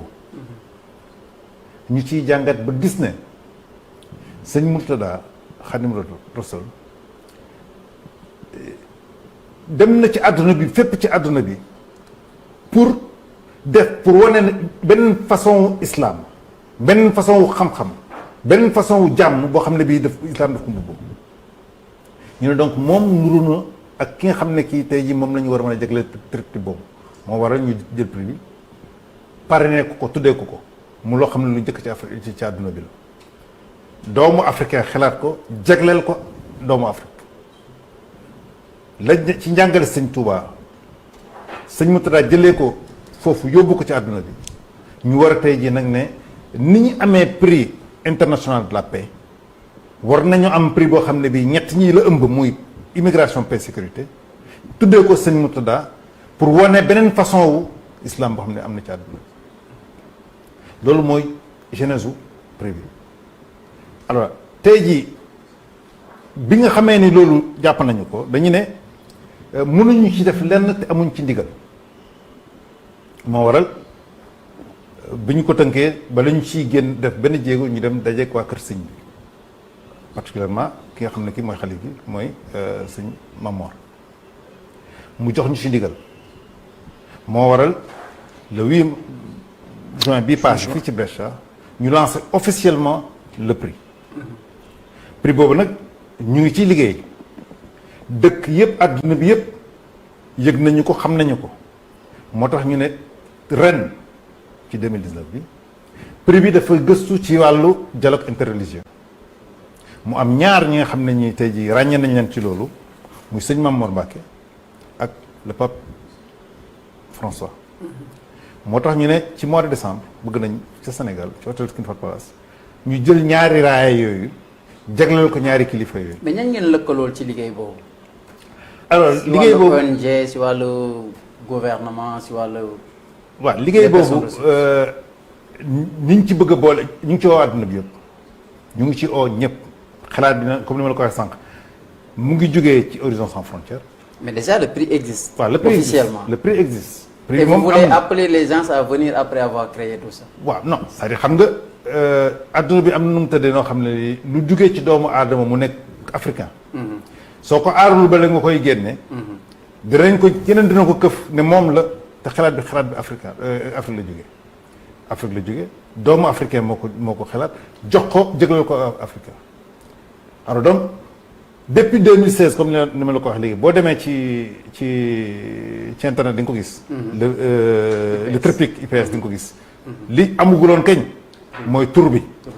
kan lañ ko parrainé. léegi nag bi ñu ko parrainé ba jox ko solal ko mbubu. ci lañ ko nag génne. bi ñu ko génnee képp kuy état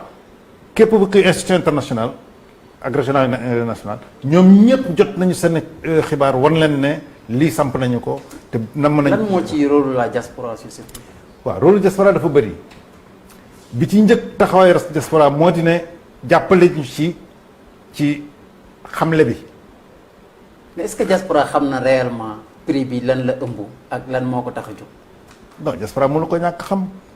parce que ci diaspora bi la juddoo. day juddoo donc kon den ci revenir at sëñ Moustapha Fall ñu dellusi si loolu. lan mooy IPS. waaw IPST. est-ce que am nga ci ay éléments. waaw est-ce que joindre nañ la si est-ce que combat joindre nañ ma si ndax dëgg naa malgré que sama xarit la sama mag la sama lépp la wax dëgg yàlla maa ngi doog a xam ne sax moom si représentant yi Boubacar Seye rek laa xamoon wax dëgg yàlla ndax jot nañoo bokk ay table yoo xam ne dañu siy waxtaane mais particulièrement IPS moom wax dëgg yàlla bu ma la waxee dëgg keroog 8 juin laa ko yëkk. ba ma ko yëgee it wax dëgg yàlla lu ñu rafetlu la ndax ñun ni ñu baaxoo mooy les bonnes idées dañ koy cautionner te c'est une très bonne idée lu am solo la parce que au passage bala ñu doon kii sax dañ ko war a nuyu muy kilifa bi muy sëriñ Maam Mor Mbacké sëriñ Moutala mu sëriñ mu Xadim Rasoul di ko ziyaare di ko sant di ko gërëm ci taxawaay wi ndax wax dëgg yàlla diaspora bi amal nañ ko njukkal liggéey na fii mi ngi fiy liggéey bu rafet boo xam ne lu ñu xam la wala lu nit ñi xamut mais mi ngi koy def di ziarit ki nga xam ne mooy imam Sëñ Fallou nga xam ne pratiquement mboolem ñi nekk si Italie fii mooy seen jëwriñ ak bureau bi nga bees bi nga xam ne moo formé wu doon maanaam coordinamento wala fédération des associations Cheikh Ahmadou Bamba te mu barakloo jiite ko duñu def lu dul sant Boubacar Seye Tamsir ak ñi mi àndal man boog personnellement ndax lu sëriñ bi ànd naa si sëriñ bi it lii duggulet si moom ndax yàlla def na ne je pense que bu ma juumut 2009 la ànd nañu Bertinoro benn musée boo xam ne dañ faa def maanaam ñetti religion monothéistes yi dañ ko fa woowoon doon ko sargal si li ñuy wax homme de paix koo xam ne maanaam dialogue interreligieux li mu si dox jéggi na dayoo parce que dafa gëm ne nit maanaam bu amee jàmm si lay mën a jàmmu yàlla kon du ñu def lu dul IPS à travers cette reconnaissance bi nga xam ne am nañ ko si sëriñ Moutada Mbacké yàlla na suñu borom yokk leeram te taf ñu si barkeem ndax lu njig njaag moom la ndax dafa ñëw fii Europe si li ñu xam man bi may dugg si daayira bi peut-être que benn xale laa si fekk wala boog ñoo si duggandoo muy Babacar Diouf ñoo ngi koy nuyu moom it au passage muy soññ si nu ñuy def ba gën a ànd gën a nosu nekk benn si la lépp nekk ba ni kër sëñ Touba yi dikkee ba kii sëriñ Moutala Mbacké képp kuy immigré waxuma parce que dañ koy faral di wax moom boo waxoon l'islam gi lay wax mais képp kuy immigré que ngay jullit que nga bañ a war nga nekk bañ a jullit war nga koo sant ndax li muy def ñun murid nag waxi noppi ndax dama day wax saay su nekk bu doon sëriñ Moutala ndax kër sëñ Touba dana am fii si Europe ndax dafa ñëw fekk mu mel ni kurus gu tas ndax kenn ku nekk da ngaa nekk sa côté muy sa kër sëriñ mu ñëw boole ñëpp si benn kii ñu doon benn def daayira Cheikhul Khadim mën a fexe ba am li ñu am ba tey jii ñu ngi wax ne am nañu fukki kër ak juróom benn 16 kër si kër si Italie gi kon loolu du lu tuuti dëgg la kon kooku ku dem ba mën koo defal prix boo xam ne da nga koo tuddee seede yàlla ku def ba indi prix boo xam ne moom nga ko tuddee man bokk Moustapha et je parle pour man du ma def lu sant la rafetlu ko gërëm ko di ñaan yàlla nañu yàlla dimbali ba le 5 décembre boobu ñu wax ne si la ñuy def à Dakar premier kii bi di ko décerner Serigne Mamor Mbacké l'infatigable di ko décerner aussi le pape François ku xam ne saay su nekk dafay faral di gisanteeg moom saay su nekk Serigne Mamor day def di gisanteeg moom kon loolu ñun duñu def la dul sant ko ak gërëm ko Tamsir ñun dañuy wax ne les bonnes idées dañ koy cautionner yàlla na leen si suñu borom jàppale comme ni leen si sëriñ bi ñaanalee ba mu dem ba kawe njort keroog ba ñu demee Bertinoro ña fa nekk yore musée bi dañoo ne sëñ Mamor mooy la première personne bu ñu décerner prix boobu te du guléet kon tey jii bu ñu demee ba IPS waa Horizon Sans Frontières def prix bi duñu def lu dul sant leen ko gërëm di ñaan yàlla na ko murit yëpp mën a teewee man de fas yéene naa ko bëgg naa ko le 5 incha allah foo leen di décorer sëñ Mamor ñu ànd ak moom. ndax sagal na yoon wi. sagal na yoon wi macha allah. sëñ Tam fu ngeen toll ci liggéey bi ak IPS ak fan ngeen ci toll ak jamia bi ak kër sëñ Touba yu nekk ci Italie vu que ne IPS comme ci diaspora bi la départ. waaw fi ñu ci toll mën naa la ko wax tey jii parce que comme ni ma la ko waxee rek bi nga xamee ne daje nañu ak kilifa gi sëñ Mamor mu joxe ci ndigal ci lañu soog a am sañ-sañu génn nag di mën a waxtaan ak ñi nga xam ne ñii ñëpp war nañu koo yëg ci yëg-yëg yooyu nag ci waxtaan yooyu la ñu ne li ñuy war a njëkk a def mooy dajeeg jamono yi moo tax boo xoolee ci jamono ji nga xam ne bi sëñ Mamor dafa waroon ñëw fii ci Italie le 8 juin boobu ñu ne woon war nañoo bala muy yegg si fii daji fekk ñi nga xam ne ñii fii ci Brescia ñoo jiite jawraw yi alors ci la ñuy def ay daje waxtaan ci ak ñoom xamal leen li nga xam ne fa lañ toll ci liggéey bi ñu jàppale ñu ci ba ñu mën a def lancement cérémonie de lancement bi le 8 juin boobu parewuñu ci nag bañ ci jógee ñu ngi dajeeg italiens yi nga xam ne tey jii ñu ngi ci gox parce que mbir mi du rek sénégalais yi dafa yaatu na yaatooy boo xam ne bii ñëpp lañ ciy oo donc il fallait que documents yi yëpp yi nga xam ne dañ ko tënk ci tubaab ñu war ko mën a def ci italien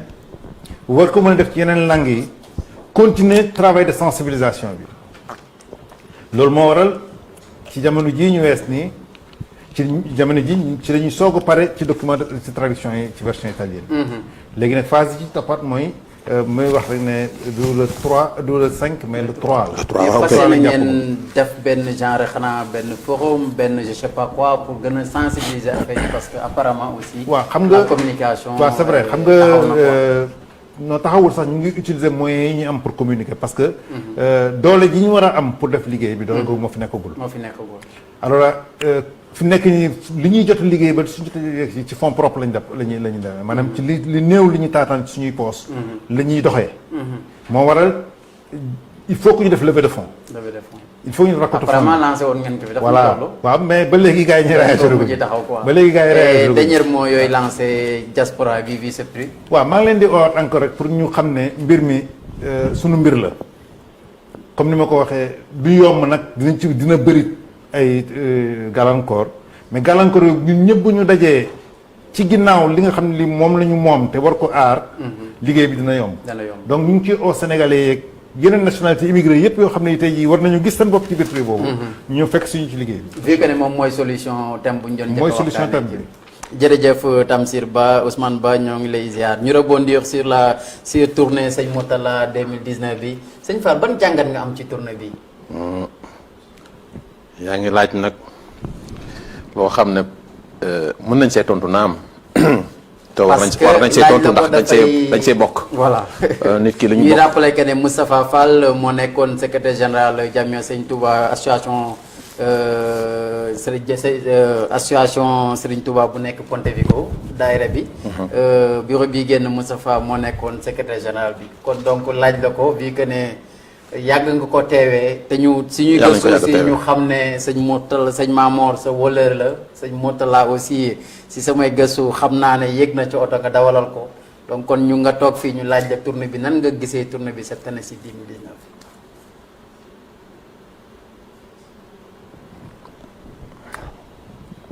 waaw sant yàlla sant sëñ Touba. waaw c'est de l'émotion vraiment parce que man ci samay gëstu bopp personnellement xam naa digganteem ak sëñ Mourtalla yàlla na yàlla yokk leeram sëñ Mamor aussi. ñoo ngi sant fu mu fi ñëwee den xam ne dana dem jël si ko donc dalal ko bokk ci délégation bi génn si bi le bureau sortant mais taxul mu teg lenge yi mu ngi ci liggéey chaque jour ñu bàyyi ko mu dallu tuuti rek ñu jël ko ci téléphone bi vraiment donc allo. jawriñ. allo. asalaamaaleykum. maaleykum salaam. sëñ bi noo ngi ziar. waa delloo nañ la ziar bu wér. ba lépp jàmm. ñoo ngi sant yàlla bu baax yow la kan ak fooy wootee.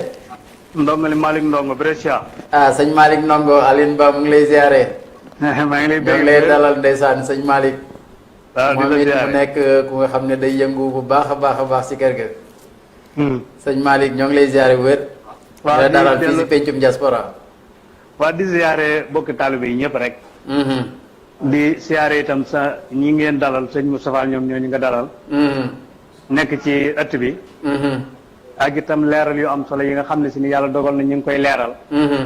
te xëy na nit ñi ñu ëpp ci man ñi mel ni man. li ñu war a xam dëgg-dëgg xam ko du yomb ci ñoom waaye bu ñu ko dee diglu nii bu yàggee du ñàkk lu ñu xam. dëgg la. di ñaan rek sëñ Tuubaa bàyyee leeg seenu xel. te Omar mi nga xam ni itam lépp ci moom lay soqee ko itam sëñ Tuubaa gën koo jàppale. amiin. ba li mu yéene ci liggéey bi lépp sëñ Tuubaa jàppale ko ci. ba mu gën a yaatu. dëgg la. ndax mi ngi liggéey bu am solo xëy na ñun ñi nga xam ne ñoo ko bokk ak moom. li ñu war a def dëgg-dëgg defuñu ko. ndax dañ ko war a jàppale. jàppale gi mooy maanaam sponsor yi nga xamante ne si ni ak publicité yi nga xamante ne si ni moom la ñuy def. dañoo war ñun ñëpp maase ci jàppale ko te xam ni yëf yi suñu yëfa. dëgg la. kon bu fobee li nga xam ne moom la yor lépp yamale ko ci. kon loolu ñun dañ ko cee war a santaat yàlla war ko cee ñaanal war ko cee gën a encouragé waat. émission bi itam am na solo lool ndax wax dëgg yàlla émission yëpp am solo waaye nag bu ngeen tuddee Cheikh Mamadou Mourtada. maanaam émission bi day daal di àlla daw mi ba mëpp. ndeysaan.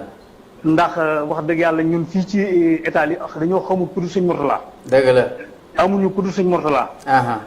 kon bu ñu tudd ci lenn ci ñun rek ñun dañ daal di am ab yëg-yëg boo xam ne yëg nañ ko. dëgg la. ndax loolu la ñuy dund. Moustapha moom loolu mu wax léegi noonu baat bi mu tàmbalee bi ngeen ko junjee lu mu sawar lay war a mën a doon. ndax fekk na ci lu bëree bëri ànd na koog ñun itam dund na koog ñun lu bëree bëri. waaw xam naa du ma bëgg a guddal ndax it lu ñëpp bokk. loo ci am sëñ Ndongo yow dañ la woon a jël comme témoignage yàlla def nga wooteel sa bopp. duñ la mën a bàyyee noonu parce que dama yàgg a toog dégg nga naan sëñ Mourtala waxoon na sama kanam. waaw loolu dafa am solo. ba telle sorte que avant Moustapha di dugg si laaj boobu ñu ko laajoon. ñu lay laaj yow nan nga gisee doxini 8 juin depuis sëñ Mourtala jóge fii làqu ba léegi sëñ Mamour yegg si bi sopra tout le temps nag. 8 juin bii xam ne ren moom moo fi jóge nii si weer bi passé. ci weer bi passé waaw xam nga loolu man danaa ci sawar a wax danaa ci am yéenay wax. ndax doomu sëñ Tuubaa daa yëmut ak dara. doomu sëñ Tuubaa leneen la. ñoo ngi santaat nag yàlla di gën a góorgóorluwaat tey ñaan sëñ Maam Mor tam mu yàgg fi te ànd ak wér. waaye nag ñun ñi nga xam ne ay dong la nekk ci liggéeyu sëriñ bi tam war na noo seetaat suñu bopp bu baax a baax. waaw yàgg nga koy wax de. waaw ndax maanaam li wolof yi di wax liggéeyu sëriñ bi amul tànku ginnaaw mais jëmmi doomu aadama yi ñoo am tànk ginnaaw. ndax vision bii am ren wax dëgg yàlla ku ne xam na ni la fa ne ci mbooloo yéeme na. waaye nag ku natt yeneen yi weesu nga xam ne la fa daan ne ci mbooloo ak nii mu demee wuute na. ndax jëmmi sëriñ bi bu masaana ñëw ñetti fan ba ñeenti fan nit ñi dañ ko daan jël féeri. maa sëñ Ndongo ñu bëgg a xam lan moo waral loolu parce que yoonu sëriñ Touba amul tànk gannaaw mais mën naa am nit ñi ñoom ñoo am tànk gannaaw lan moo indi loolu fas yi moo fi nekkatul wala lan moo xew. waaw ci kenn ku nekk nag ak fa ngay gisee ak kenn ku nekk ak fa nga toll man sama gis-gisu bopp sunu pas-pas moo des parce que bu fekkente ne par exemple man dama jiital Moustapha. Moustapha di dox wenn doxin yu ma war koo bëma jërëjëfal ko topp ci moom. ma fob aw xeer di ko kor ci kostanu tànkam du dem te du ma dem.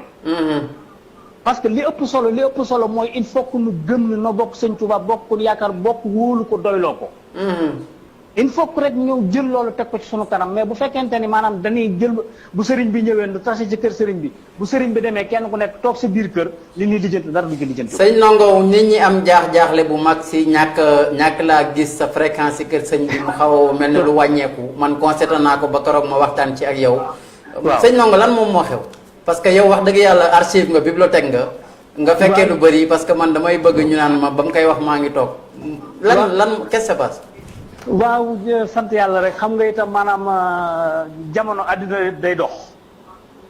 ndax wax dëgg yàlla grand Moustapha muy ñu toog ñi tey ñu jàkkaarloo ma nekk sama biir nekk noo daan bokk di nekk ci kër Sëñ Tuubaa gi di bale di fobeere àddina di dox ba suñuy doom ak suñuy rakk ñëw fi di def lan daan def. ñu topp ci seen ginnaaw. kon xëy na maanaam ñi nga xam ne ñoo war a encadrer dëgg maanaam nga xam ne bu ñu gestoo ñoom la ñu war a gis. nga xam ne bu ñu leen gisee suñuy rongoñ di sotteeku xëy na gis-gis boobee moo def. parce que gis-gis boobu bu fekkente ne yow bu ma demee ci kër sëñ Touba gi jàkkaarloo ak yow xalaat jëmmi sëñ Mourtala ci yow nga xalaat jëmmi sëñ Mourtala ci sama jëmm. force am lu dox suñu diggante.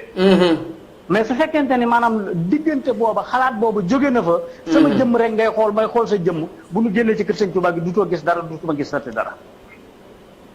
jërëjëf sëñ Ndongo kontaan nañ ci témoignage yi. du ñàkk leen dajawaat ak yow fii gën a xóotal waxtaan bi. jërëjëf ñoo ngi lay sant di la gërëm bu baax a baax. guddaay bi ñu jël si waat si impact boobu. waaw ñoo ngi jégalu bu baax a baax. di ziare au passage aussi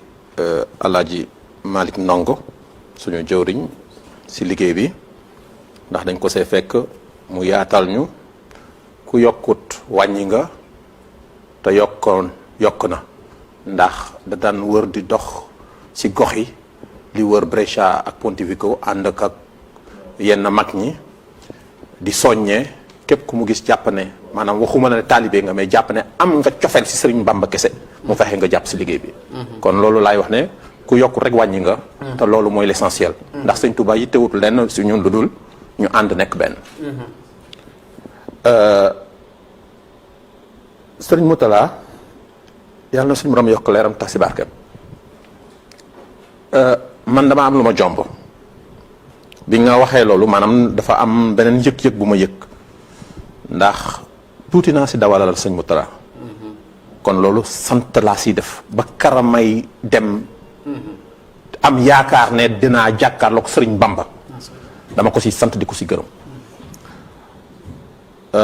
yéene nag en général dafa la yóbbu fenn fii yàlla dafa def nag bi may agsi si réew mi sama sëriñ da daan dajeeg Sëñ Mourtala au passage aussi ma wax ko ndax bu ma ko waxutit dama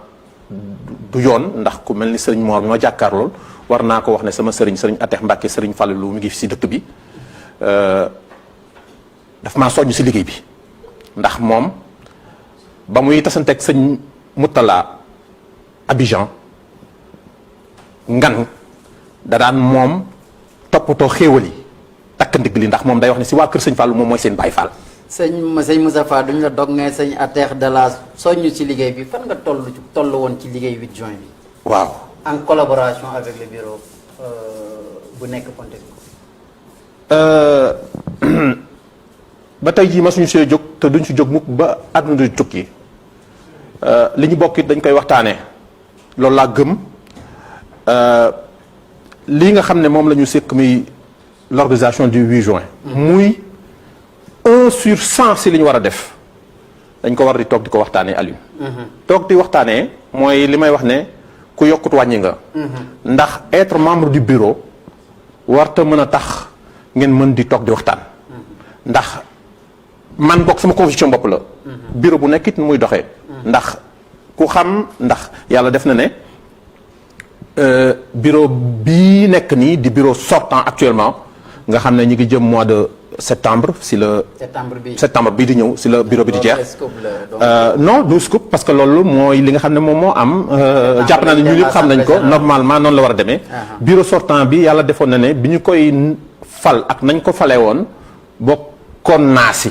maanaam ba ñu toogee si biir nekk fal ba pare génn. di wane man maa préféré retiré wu. 3e secrétaire général. très bien jàpp naa ne loo fekkee woon la duñu kii. bi ma retiré wut bëri na ñu bëri dañoo jàpp ne dafa gedd yaazi billaay man du ma gedd liggéey sëñ Bamba. xalaatuma ko ndax budul sëñ Mamor budul sëñ Mourtala sëñ Mamor ji na ma teraanga goo xam ne sañu maa bàyyi liggéey bi kon ñu dellu gannaaw pour bàyyi xool nan la ñu war a mën a liggéeyee ñu ànd liggéey mais li may wax tout le temps rek te dama koy répété tey dëgg moom foo ko gis wax ko te bu si sonn bu si tàyyi muy le bureau dafa war di délégué le bureau dafa war di coordonné l'organisation du 8 juin selon man sama gis-gisu bopp li ko war a def mooy une commission mooy organiser commission mun nga ko élargir ndax mun ngaa jël ji Tamsir mii sa Crémona ne ko Tamsir sa xel sa compétence ñëwal nga jàppale ñu yow sur le plan de la communication nan nga ñu jàppale ñëw Alioune yow bokk ci bureau mais ñëwal c'est-à-dire que lu ñu gën a yaatu ndax liggéey bi nag naa la wax dara de diis na diis goo xam ne kenn attanu ko ndax fenn fu nekk jaar naa fa si biir maanaam li ñuy wax bureau bi jaar naa organisation secrétaire général organisation jaar naa secrétaire général finance jaar naa secrétariat te leen lu nekk it ba ma fa nekk yàgg toog naa fa ba mu yàgg ma gis na sama bopp ne damaa war a jóge fii déplacé wu dem si leneen ndax man gëmuma que nit ñi doon ay institution man li ma gëm mooy kenn ku nekk sa compétence da nga koy ñëw wane booy jàll si biir c'est pas évident que Moustapha Fall dafa war a doon un secrétaire général à vie c'est pas évident que Moustapha Fall dafa war a doon un président à vie c'est pas évident que Moustapha Fall dafa war a doon le dernier des organisateurs à vie maanaam nit ñi dañu war di wër si biir compétence yi loolu dafay tax maanaam kenn ku nekk di nawloo sa morom. jërëjëf sëñ Moustapha deen del ci waat foofu sëñ Tam nan nga gisee impact tournée sëñ Mamor bu nga xam ne bu ñëwee daanaka 18 provinces wër na ko te fu ci nekk bu ci demee dana daje ak préfet ba daje ak autorité yi daje ak sénégalais yi wax est-ce que wax jooju mu ngi yegg si ñoom directement. waaw jërëjëf xam nga loolu dafay wane rek ne war nañ di gën di def attention ci li ñuy def. parce que ku ci nekk ci ñun ndaw nga ci li nga fa nga nekk. gox ba nga nekk ndaw nga fa. te ku kilifa gu doy ni sëñ Mamour bu ñëwee dajeeg préfet du ñàkk ne am na lu muy dénk préfet. waaye du ñàkk it préfet am na lu mu koy yeb. moo waral boo dégloo ci discours am boo dégloo bu baax di nga xam ne moom mu ñuy sas.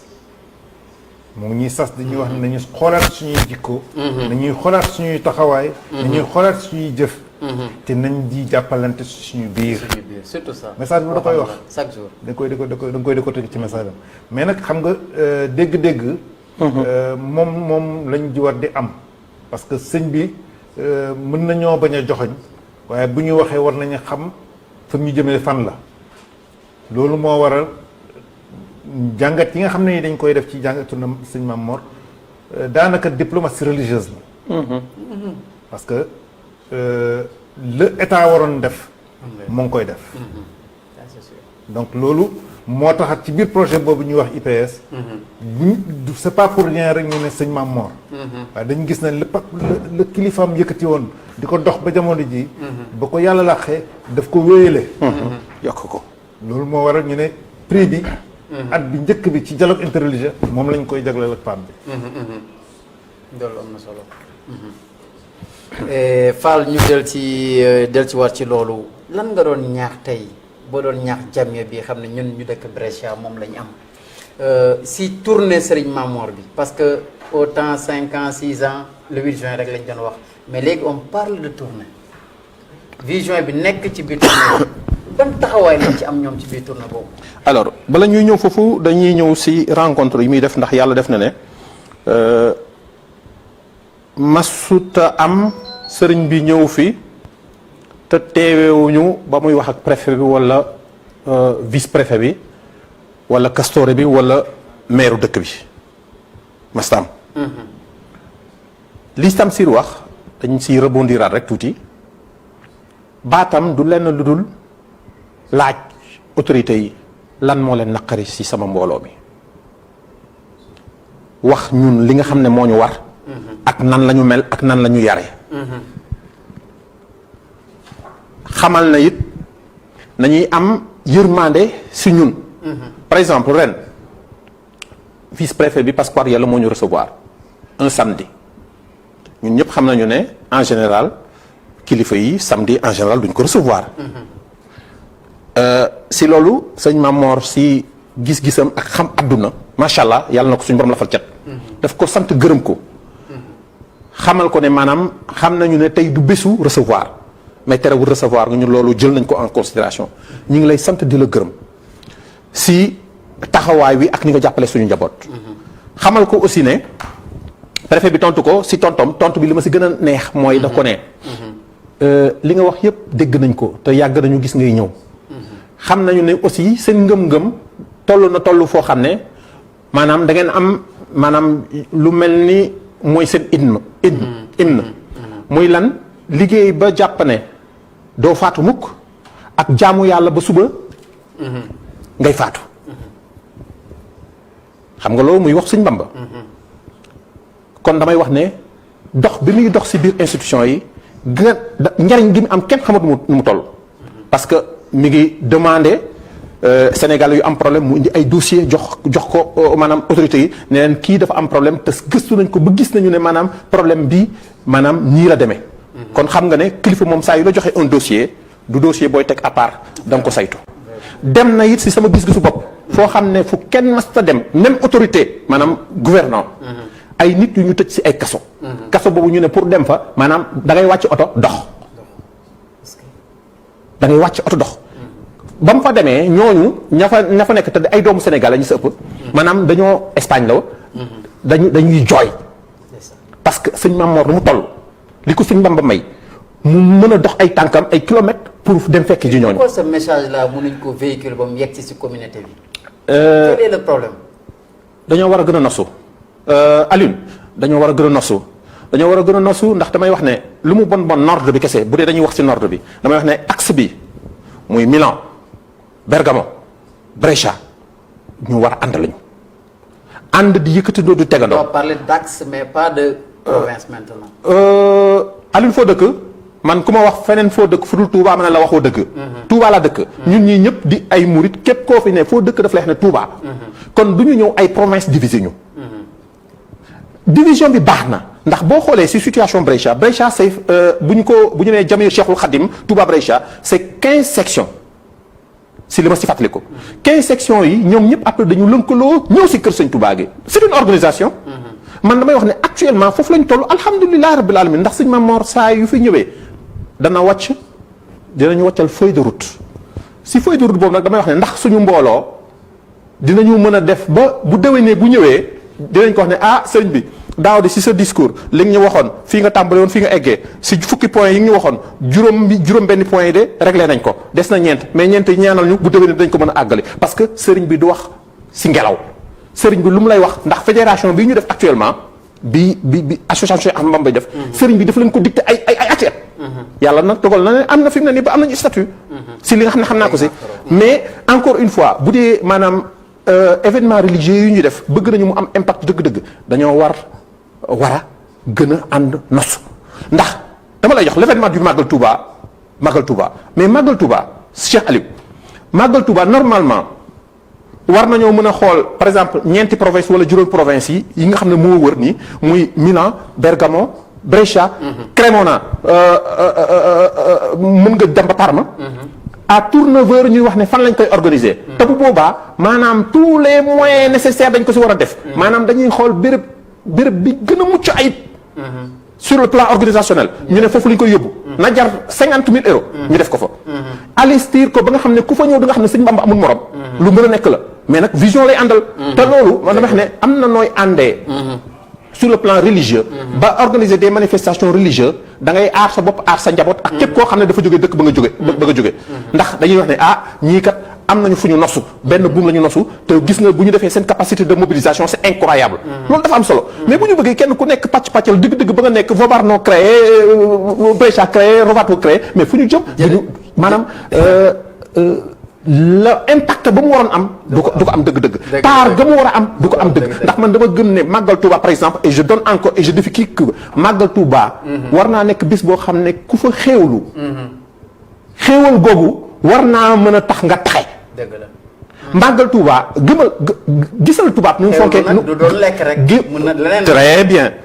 mais buñ ko indee sur le plan lekk gëmal ne tubaab bu ñëw xëy suba ba ngoon nga koy jox muy lekk lu ba keneen lu nekk nga koy jox mu koy lekk ba pare nga def comme ni xale yi def ren au passage maa ngi leen di sant di leen gërëm di leen jaajëfal di ñaan yàlla déwén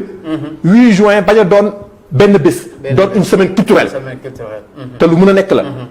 jërëjëf Fall wax nga ci impact yi lancé nga perspective yi jàpp nañu ne ñu diriger les personnes morales dégg nañ sa wax te danañ ci woote aussi nit ñi potenti sëñ tam looy dolli ci perspective yooyu Fall xam ne dégagé na ko parce que yaakaar naa ne muy 8 juin comme muy màggal dépassé nañ sol xaftaan ak ñëw toog di lekk di daal dem ban message lañ ci war a mën a véhiculer cette communauté bu nga xam ne occasionnellement ou rarement la ñuy dajee ci ndaje yu demee noonu. waaw dafa am lu mu wax sànq mu am solo parce que le bés bi dootul bés murit yi bés bi dafa nekk bésu communauté bi. maanaam dañ ko war a yaatal de sorte que tey jii sëñ bi bu yegsee. surtout président association yi. war nañu mën a am benn séance de travail ak sëñ bi. parce que ñoom ñooy dund directement ak problème sénégalais yi nga xam ne yi xëy na daayira yi lañ koy dundee. waaye ci biir association yi am na cas yi nga xam ne yi xëy na bu ci sëñ bi yegg jotoon. mën na mu gën a ritax ci lijjanti. donc moo waral war nañ ko yaatal. de sorte que lu mu xat-xat fu mu dem rek. daje fa ak présidence. te lu sëñ bi bëgg la tax boole. bu dajee ak ñoom rek. dinañ ko mën a yet loo xam ne li buy dajee kilifa yi. bu ko yebbee rek. ay solution mën naa génn. donc bés bi murid moomatuñ ko. kër murid yi moomatuñ ko. mooy li sëñ bi doon wax rek. l'islam la mais dañ koy gën a yaatal. parce que suñu mbokk catholique yi ñu ngi si. am nañ ci seen association. am na ci soxla yoo xam ne tey jii bu ko sëñ bi jotoon. xëy na li jënd ko day gën di yomb. donc président association yi lañ leen di boole ci. daje yi nga xam ne sëñ bi da koy am. dëgg la boobu man xalaatam na waxtaan bi neex na lu duuf si nag bi xajul si cin lii xanaa ñu jax la faal nga tàggoo comme rési ñoom ñuy talonné boobu ba léegi dépassé nañ lu bëri tax. waaw sant sëñ Omar rek moom lu njiig njaag aussi mën nañu wax ne moom la ndax yaatal na yaru na am na teggin. bëgg na aussi maanaam communauté bi dem sa kanam kon la ñuy ñaan mooy télé bi yàlla na bokk si télé yi gën a màgg si àdduna. yow it sëñ Alioune macha allah wax dëgg yàlla si xel mi si xalaat mi ak si sur le plan organisationnel ñu ngi lay ñaanal yàlla si barki Sëriñ Fallou Mbacké mi ñu yaakaar tey ak ëllëg nga am lu kawe sa njort. di sant mbooloo mi bu baax a baax di tëjee nag lu lenn lu dul mbooloo daal mooy doole te gëm naa ne jot na sëkk mbooloo communauté sénégalaise gën a nosu nekk benn di yëkkati ndoo di tegandoo ndax foofu la ñu toll fii ñu nekk it muy réewu nasaraan yi ñu nekk ñu bokk sur plan yëpp maanaam lépp luy wàllu koom-koom dañ see war a bokk doxal si lépp luy wàllu culturel aussi dañ see war a bokk lépp luy wàllu politique it dañ see war a bokk ndax damaa gëm ne suñuy doom yi wala ñenn si ñun war nañoo mën a nag tàmbali bu dee xam-xam bi matee na ko sur le plan politique nag ñu tàmbali yu di si dox ndax am naa yaakaar ne bu ñu demee ba am peut-être ay député ak ay sénateur fii bu ñu demee ba am ñoo xam ne maanaam dañuy liggéey dans les très grandes institutions yu bëri mën naa changer daal waaw loolu daal ñu ngi koy sakku ñu bàyyi la nga tàggoo te joxe say quelques recommandations. waaw maa ngi leen di gërëm di leen sant. tey jii espace bi ngeen ñu may pour ñu mën lawal li nga xam ne lii gën ko lawal. ñu ngi ci sublu muy prix immigration paix et sécurité. di rëccu rek lenn li nga xam ne jotaay gi may ñu dugg ci. li nga xam ne moo xaw Sénégal. te nit ñëpp tey jii di ko yitte di ko waxtaanee. muy li nga xam ne mooy jublu ci wàllu ressources naturelles yi. te tey jii boo xoolee sax ñun dañ koy lëkkale. toujours ak prix ak immigration paix et sécurité. ci solution yi la bokk waaye liñ ci gënoon am solo mooy nañu communiquer. population bi dafa war a xam. dafa war a am information utile. nañu li nga xam ne li moom la nit ñi war a xam pour xam ni ñuy taxawee ci ni ñu war a gérer su ressources yi. dañ ko war a génne wax nit ñi li xew ci réew mi. wax nit ñi ci nuñ nuñ ko namm gérer pour nit ñi mën a xam ci yan tànk la ñuy taxawee. parce que tey jii day gën a wane ne. mbir mi war nañ ci indi ay loi war nañ ci indi ay lu ñuy aar. parce que doomu réew mi. war nañ leen a aar ba tey jii loolu ñuy wax ressource. du nekk luy indi tolof waaye day indi yokkute. Aliou waaw maanaam fii Tamsir waxee rek wax dëgg yàlla wax na dëgg point bu amoon solo la te matut li du si nag yëpp xaju si cin wi waaw ndax lu am solo la ndax suñu avenir la suñu lépp la foofu nag li ñu siy wax rek man li ma siy soññ si doomu sénégalais yi rawatina ñun ñu nekk bitim réew mooy encore une fois formation mbir moomu di ñëw li si ëpp solo mooy ñun nañu xam ñun nan lañ si war a mën a taxawee jee barki démb ba am na kenn ku ma boole koo xam ne dama ko booleeg forger ku xam Valcamonica sa biir xam naa camionnistes yi xam nañ ko les forger maanaam foofu la ñuy mële yenn pièces yi nga xam ne mooy dem si plateforme pétrolifère yi maanaam ma boole ko moom mu dem di waxtaan ak ñoom maanaam loolu li ma si jublu mooy dama xam naa ne xarañ na moom te bu demee dana am nu mu leen kiiwee ba ñooñu mën a kii te it dafa am lu ma ko si booleel mooy lu ma bon maanaam fexe ba ay doomu sénégalais ñu mën leen former ba ñoom pièces yooyu bu ñu demee ñu ko mën di maanaam di ko réparer di ko defar foofu au niveau du Sénégal ndax ñoom it dañ see siis ba nga xam ne xajaluñu si américain xajaluñu si naar xajaluñu si kenn maanaam expertise bi ak xam-xam bi dañ koo téye foofu bokk ko fa nanguñu ko jox très bien beneen bi aussi mooy yu mel ni comme classe ñoom sëñ Mor gi rek xam naa dama jéggal ndax suma xarit la moom it foog ma di ko tudd njàngum dawalu avion comme am na si yu bëri fii la ñu jàngee dawal ba kii dawal avion parce que plateforme yooyu aussi nañu xam ne ñi koy fournir du lenn lu dul ay bimoteur moo koy fournir te dawal avion yow mën naa jàng fii te man nii am naa patentino bi ku ko jàng peut-être ëllëg war ngaa mën a doon ñi nga xam ne dañuy kii donc ak yeneen yoo xam ne yàlla dafa def ne dañuy liggéey si wàllu at parce que ñetti weer si ginnaaw rek man maa doon vice président wu ente bilatérale per l'artigianato fi mu ne ni si componente bi comité d'administration bi si laa bokkaat ba tey ji mais gis naa ne réew mi li ko développé rawatina Brescia gi li ko développé du lenn lu la petite et la moyenne entreprise te loolu mun nañ ko ñun donc sëñ Fallou mun nañ ko kon nañ si góorgóorlu formation lavoro merci monsieur Fall merci information d'abord information merci Tamsir merci Moustapha ñoo ngi leen di sant leen gërëm pencum diaspora moo fi teewoon tey doon pencu ak askan bi lu xew ci jamono ji donc di leen jox rendez-vous dans 15 jours jërë ngeen jëf merci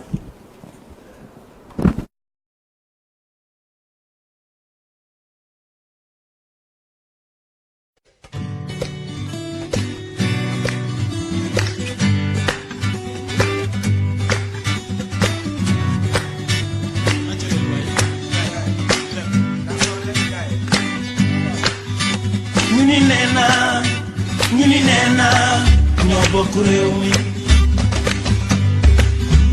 ñu ni nee na nanu yaatal géew bi